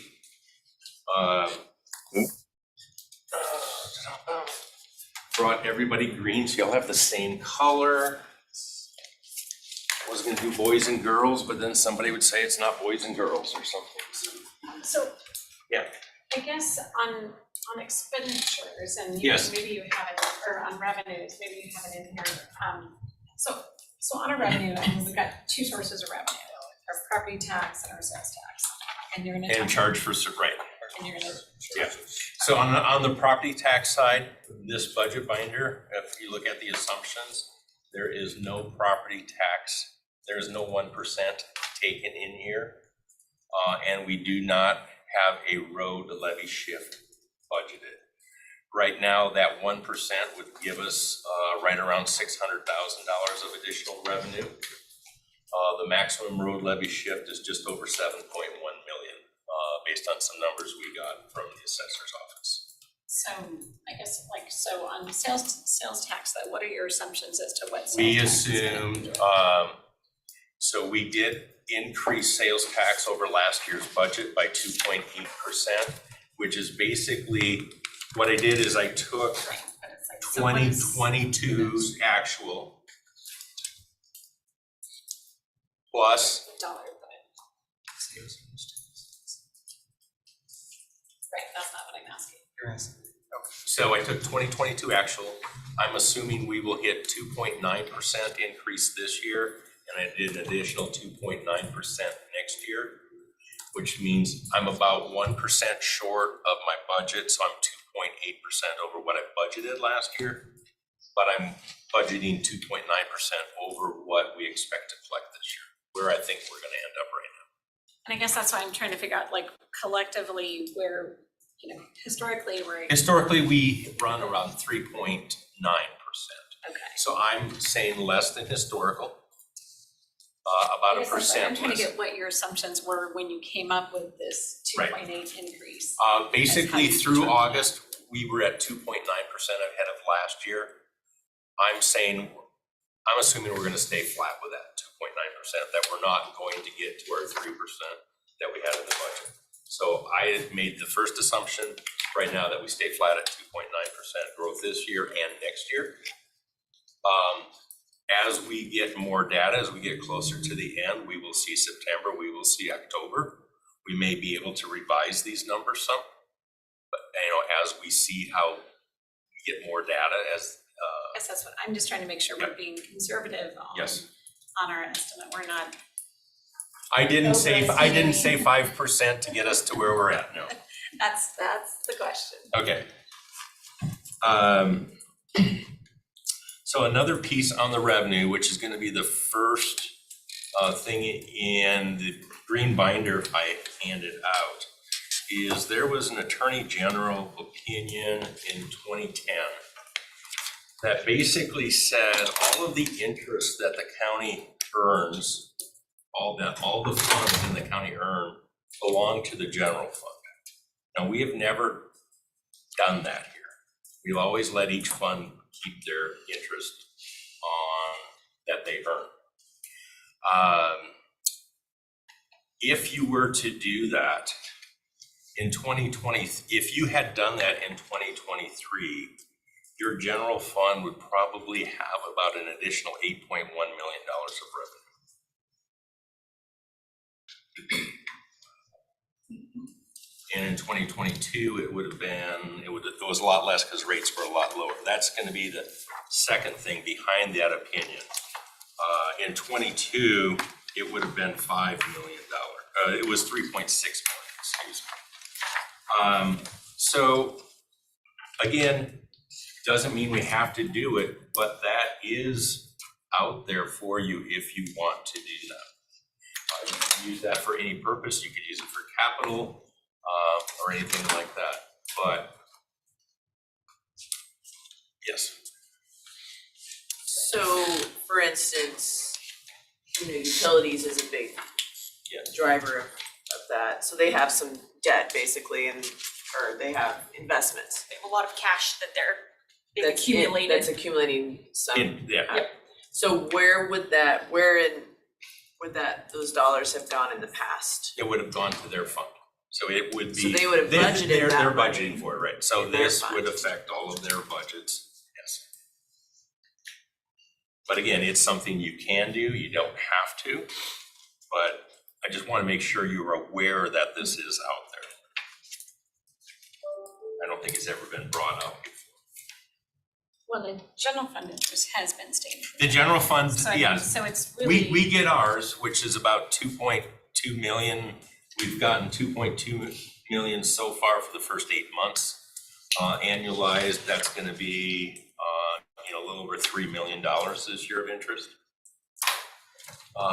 So an enterprise fund, since they're really supposed to be running like a business, I wouldn't think we would be sweeping there. So you don't have to. All I can say is the AGO opinion says unless the RCW specifically says that fund has to have its interest, such as the Veteran Fund RCW specifically says the interest belongs to that Veterans Fund. Everything else belongs to the current expense fund. Now, you don't have to do that. You could say, we're not gonna do it for the enterprise funds. you have that flexibility. But I'm just telling you what the RCW says or what the AGO's opinion says. Just Yep. asking. So I'm So not, when you say the annualized $8 million, it's really less than 2.2. actually, no, when I summed that, I just summed the total of special revenue, enterprise and internal service funds. So that doesn't. They've earned 5.4 million through October, or through August, excuse me, which annualizes out to $8 million. So that does not include. Does not include the general fund, that is correct. With that, We need to update your spreadsheet. I know, I shouldn't have put the general fund on there. No, it's okay, and then we just, as you know, double line up there and. I know. Come on. Uh-oh, spoken like someone who knows who's been around the block here. Madam Chair? Yes. Just a follow-up. So with real estate excise tax, those are spent amongst different departments though. REIT. REIT is typically for capital. Right, but it would be in different line items of the budget, right? For different capital projects between different departments? Correct. And so as we, spend on a project, if we moved REIT ahead of time, any interest earned on the REIT assigned for that project would go back to REIT, as well as the cash balance. So REIT does carry about a $3 million cash balance. In REIT 2, significantly more right now in REIT 1. So that cash balance is earning the interest today. But where do these dollars go right now? To the Today, REIT they funds. go to that REIT, it goes to REIT. And then when we I see. go through the Okay. capital, you say, Got it. we want to use that money for that. It's just, You it's can kind of- additional funds for We've traditionally that. swept it into, okay, well, Right. that's more money for REIT. Right. Yes. Okay. Versus But if, technically, versus legally, you could. technically you could move it out to the Okay. general fund and then you could say, I want to use it for capital. Okay. Thanks for letting us know. So that's the big one. As far as additional revenue, the general fund could get. Next year, there's two other one-time items. The unemployment compensation fund. It is a special revenue, or excuse me, it is an internal Before you service go fund. there, Yeah. so, and partly this hasn't even come up in the past because there really, until interest rates started to rise, there was no interest earnings. There hasn't Right, been last that year it much. was only $3 million. Yeah, and prior to that, it was probably even less. The last few years has been very low, that is correct. So this is kind of almost a new opportunity as interest rates are on. And interest short-term the rates are rise. on the rise and midterm rates, yes. So, okay, just to clarify that. I think if I could offer something to, because of the variability of interest, we don't control interest rates and the yield set by the Fed and all those other things that impact it. So it's really hard to embed any ongoing costs within the general fund for a unreliable source. It all depends on how much cash that we have on hand and what the yield is. So what it does present though is an opportunity to focus these dollars on capital, which then you can look and see what is expected to be earned and where we might be able to fill some holes in the capital. And just remember that what you're looking at on your preliminary general fund budget, we have not gotten to our capital assessment yet. So while it shows we're kind of balanced, that's before capital considerations. We have two other sources of one-time revenue that we will take next year. One of those is the unemployment compensation fund. It is where we self-fund our unemployment. That fund has a fund balance of $1 million, which is way more than I think we need. Typically, we spend, our typical year is about $200,000 to $250,000 unemployment compensation benefits. So even if you had a $500,000 fund balance, I still think that is, I think that's very healthy and high. So I would propose moving $500,000 of that back to the general fund for next year. So that would be some more one-time revenue. And then also we have about another $1 million that will come back to the general fund next year because the building fund overcharged the general fund for the planning departments. In the past, there's always been this true up. Right now, at the end of the year, I project that overfunding will be about $1 million. And so we will bring that back next year also. So that $1.5 million is also not in this budget. And that's what we could help with our capital as we start talking. I'd like to talk about that next week along with mental health sales tax next week. So those are some additional revenues we have for this year. Yes. Could I just follow up really quickly on something Tessa? So what did you put in the budget then as a placeholder for us to consider for the new 13th judge? You said, and other. Yep. So what did you include for that team as a placeholder? Which will dovetail nicely to Is that some a other good time to information in your ask? packet. Sorry, I heard that over the corner of my ear, at the corner of my ear, and I thought, oh, that wasn't in the. It Yep, includes. a judicial assistant, a court clerk for the courtroom, and the court reporter, Okay. So it's 4 positions. as well as the judge. So 3 of those are in the Superior Court packet, and then 1 would be in the court clerk.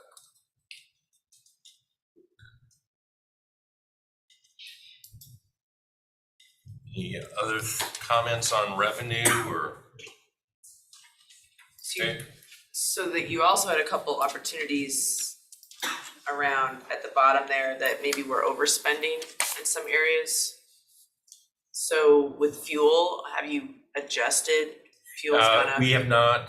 So fuel, through the end of August, the average fuel price for 22 and 23 were the same. Okay. But what we typically see, September 1st, fuel starts going down like this. We are not seeing that drastic of a drop. And so right now, this budget has about, what's that? Not in this state. Not in this state, no, it hasn't done that. So this budget does have an increase in fuel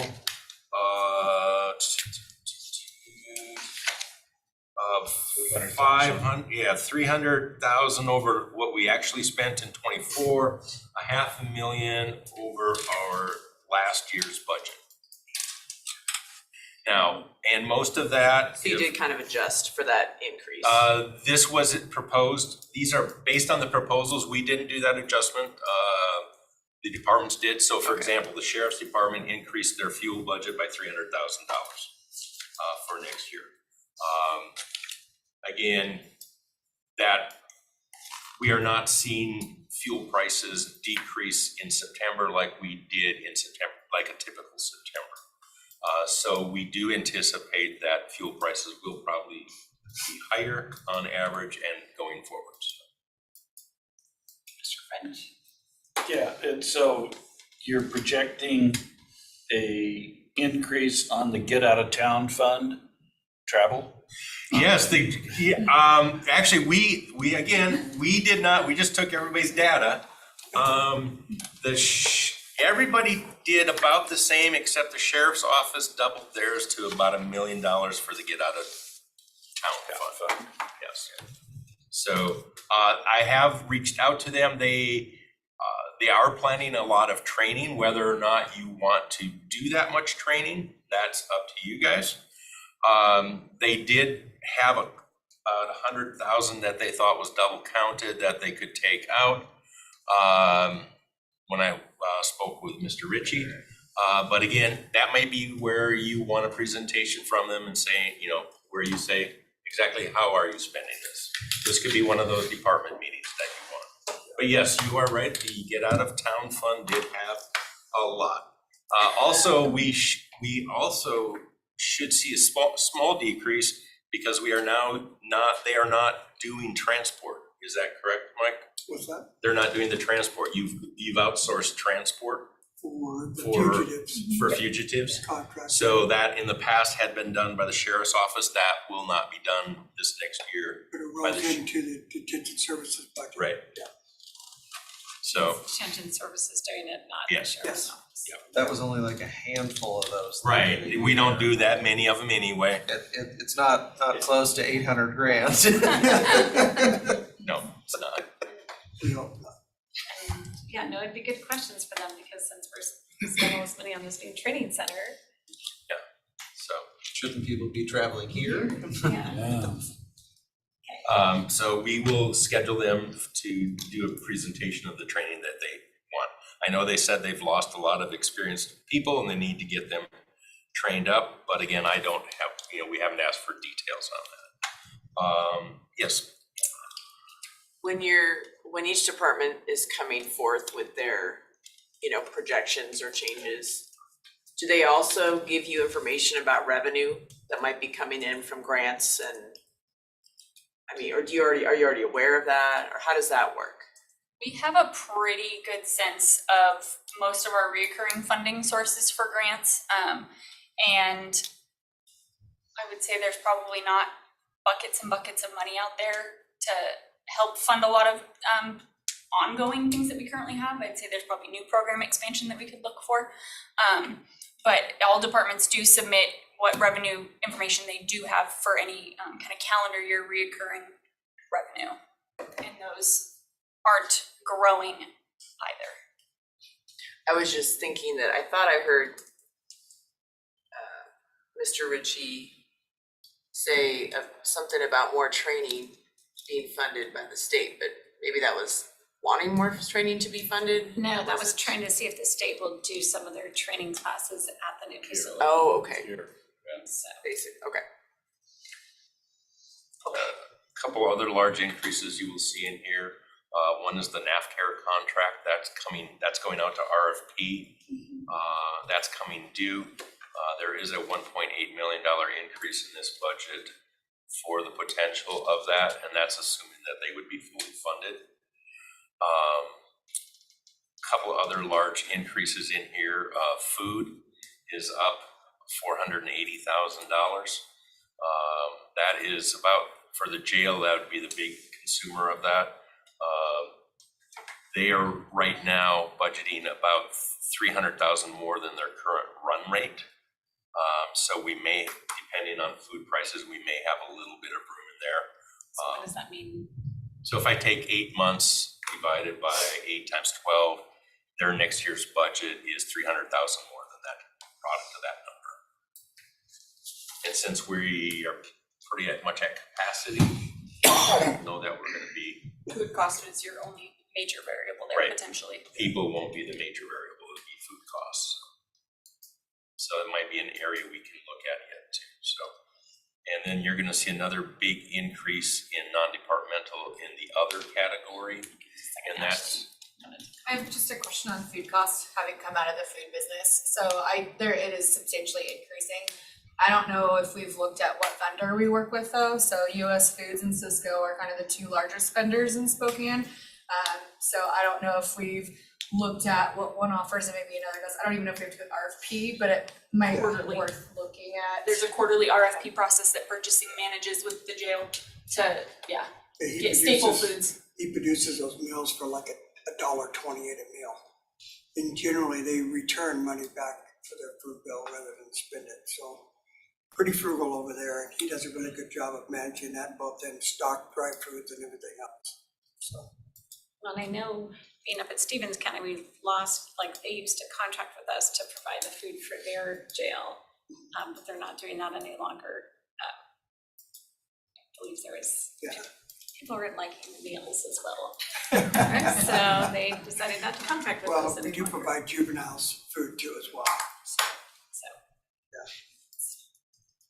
and the other big one you'll see in here, that we budgeted for the 5.6 million of ARP money for Broadlink that we had not previously appropriated. So that is just, it sticks out like a sore thumb. It's 5.6 million. It's under non-departmental 5640, actually 5,640,000. And that again is just to appropriate the remaining amount of revenue replacement for Broadlink. So that is taken care of in this budget. One more time on that, Randy? Non-departmental other, 5,640,000.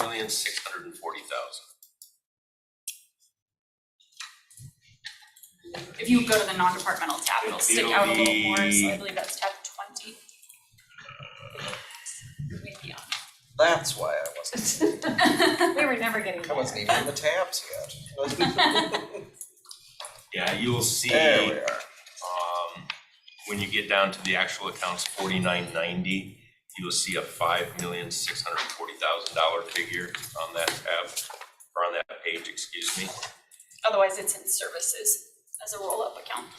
Right. Is it the intergovernmental? Yeah, it's in 40, Yeah, it's 4990, so it's, If in you- other or services, as the roll-up category on that if you go to the first summary second sheet. to last page in that tab, Not really, isn't it? it's a much bigger tab. Oh, I thought I had. Don't have to explain it later. It's okay. Yeah. But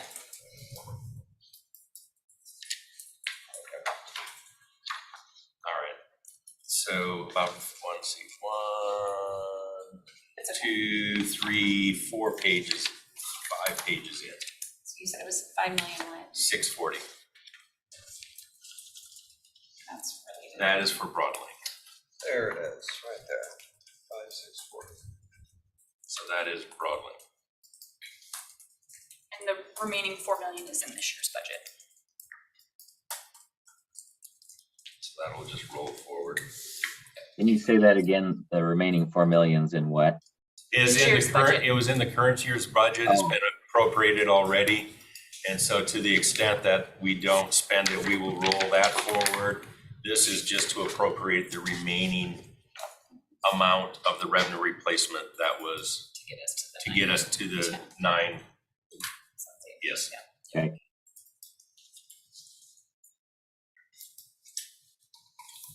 But those are it on expenses, so I mean, if you would like, we can work with the sheriff's office to put a presentation together on travel.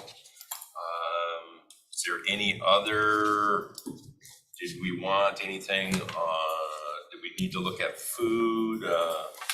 Can't think of anything else. I'm gonna look through I still am looking through the different budgets, so I may have some other questions for the sheriff's department as well. So Okay. just send those to you in advance of when they're, Yeah, so we can let them get their presentation together. but maybe I knew the NavCare contract was coming up at some point. Is that something we need It's to have a a separate? It is a mid-year, the current contract expires June 30th, I believe, Mike? Yes, And I think you are currently going out for an RFP right now. Yep. So yeah, that'll come back to the board when the RFP is completed, so. I apologize, I haven't checked in with them lately to see how far they are along with it, but I'll do that. And then in the green binder, there were 2 other positions the clerk's office asked for. So that you may want them to come and talk about those positions and the needs for them. Is the court clerk, That then is an this is additional- in addition that is to an the additional third, one. the one that's already in there? That's Oh, gotcha. correct. This is in addition to the one we put in for the 13th Okay. judge. As far as people, the sheriff's office in their tab and also Superior Court in their tab are requesting some additional people. Superior Court, I believe, was the 14th, 15th, and 16th judges, and I don't remember what. Sheriff had Sheriff. several different classifications of positions they requested. So is it easy to find those, you said, by going to a Going to their particular tab. location?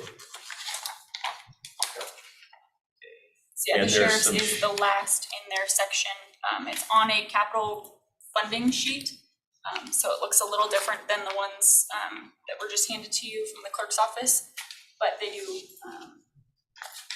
list in priority order. That is not the number of positions they want.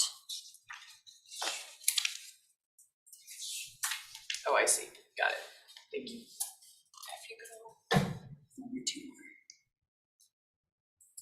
That's capital? That's capital. Okay. That one's capital. And that's staff.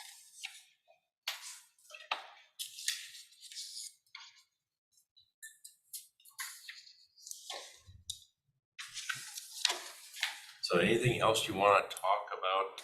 The general, yeah. Commissioner Jordan. I may be out on a limb here, but given that we have a new board and not all of us have been through this process before, personally, I would rather just kind of make a series of invitations for, something like the top 10 biggest departments or something along those lines, to just say, hey, just come in and give us a 20-minute presentation on your budget, just as kind of an overview, not related to anything specific. But that, I think, could be useful, at least for me, speaking for myself, to kind of have more of the general background, and then be able to guide further into deep diving from there. So I don't know how others feel about that. I could certainly circulate a list of some of the ones I'd like to hear from, not just as a more general overview. What is your structure in terms of expenses, how many FTEs, what types of big projects are on your radar, those types of things. So that would be where I'm at, but I don't know how others feel.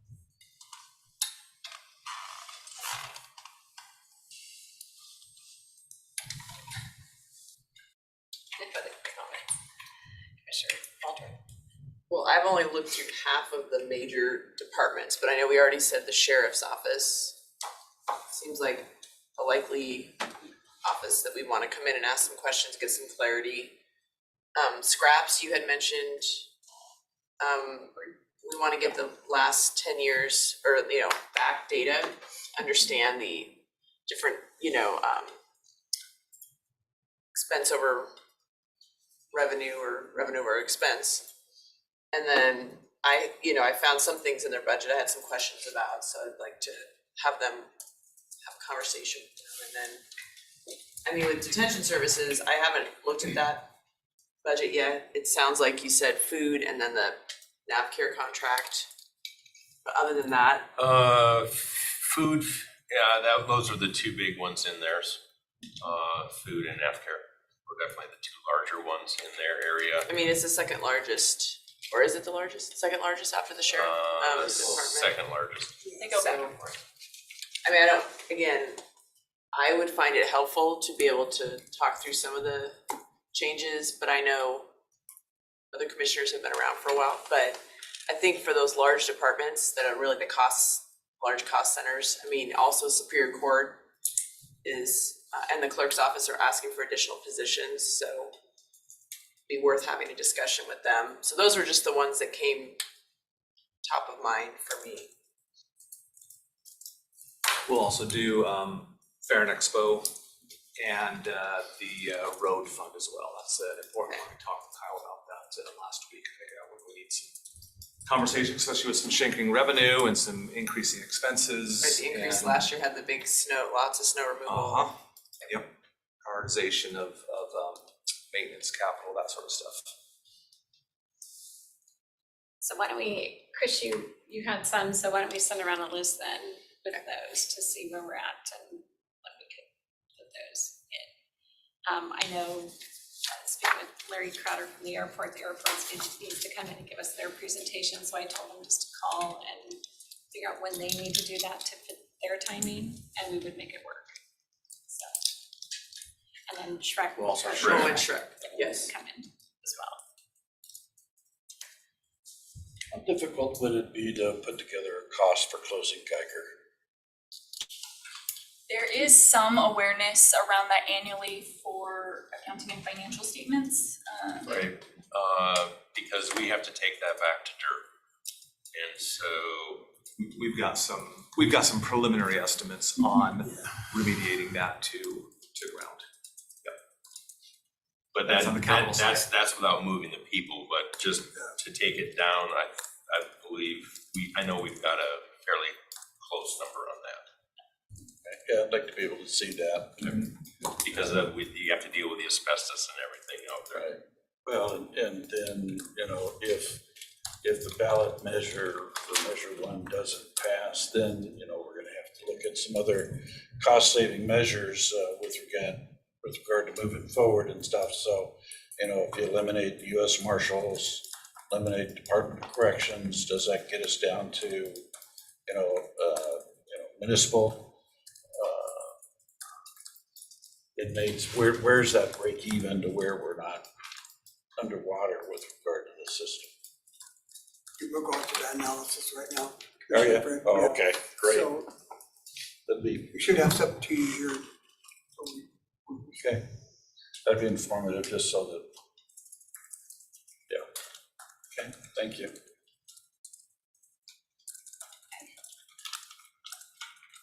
I guess more to come then, and, Yeah. and, We'll you know, get these and scheduled and you're available for questions if I'm available others for have questions. questions. Next week, we want to kind of start really hitting more of the capital requests. Depending on what you decide to do with revenue, that'll decide how much money we have for those capital requests, or where else we do some cuts. If we cut travel some or whatever. We will also hope to have some mental health sales tax stuff for you next week also. Kind of look more like a REIT, where we're planning out what are the programs we're currently funding with it, what's our sources of revenue from it, what other options do you have, or where do you want to spend more of that money, so. Okay. Thank you. Okay, so Chris, did you have an executive session? I do have one, it'll probably take about 10 minutes. I'm going to do the same one that I would be thinking about, I'm not entirely sure. based on our discussions last week, our meeting. Oh, on the meeting, no, it is not that one. That's not the one I have. Let's do that and add it to it. I've got a name, say what I'm supposed to be on, but I wanted to make sure we talk about that today, Okay, to be pending potential litigation. yes, it is. Okay. Have a good moment. I did, yes, but, I guess we can talk about Terry it tomorrow. Cooper email? Is that something you want to do tomorrow? Because we all got this, so just so we're all on the page, do you wanna? We can talk about that tomorrow, because that way then I think that'll give you a chance to talk to Kevin to make sure that it's, I'll talk to Kevin. Also, I just got a text from Scott Windsor and the attorneys working together okay, on some language there too for clean air and stuff, so, yeah. okay. Okay. So we'll talk about And that tomorrow. then I just had a quick miscellaneous, I'm actually gonna bring it, it's on tomorrow's agenda, but just so if everybody could take a look at your calendars before tomorrow, so we can kind of see when would be a good time to do the winter ops press conference. We always seem to, as soon as the snow starts coming down, we're like, oh no, we need to have a winter ops press conference, so maybe if we shoot to like mid-October, late October, and beat the snow, but if everybody could just look at your calendars tomorrow, and we'll have that discussion tomorrow. But yeah, we were talking, I talked with Kyle about it last week, and we were like, let's try to get a jump on it this year, so we're not scrambling like we traditionally do. It's a tradition. It is. Okay. Shiver just thinking about it. Yeah. Because Dave, Yes, so I think we have two executive session matters, both under pending potential litigation pursuant to RCW 4230-110-1I. The first should take approximately 10 minutes. No action is needed. Should involve the board, myself, CEO Scott Simmons, and Ashley Cameron as well for that one. The second one, how much time? 5 minutes. 5 minutes for that one, and that one will involve the board, Scott Simmons and myself. Yes. And no action needed on that one. Barbara, you want to Barbara? No. Okay.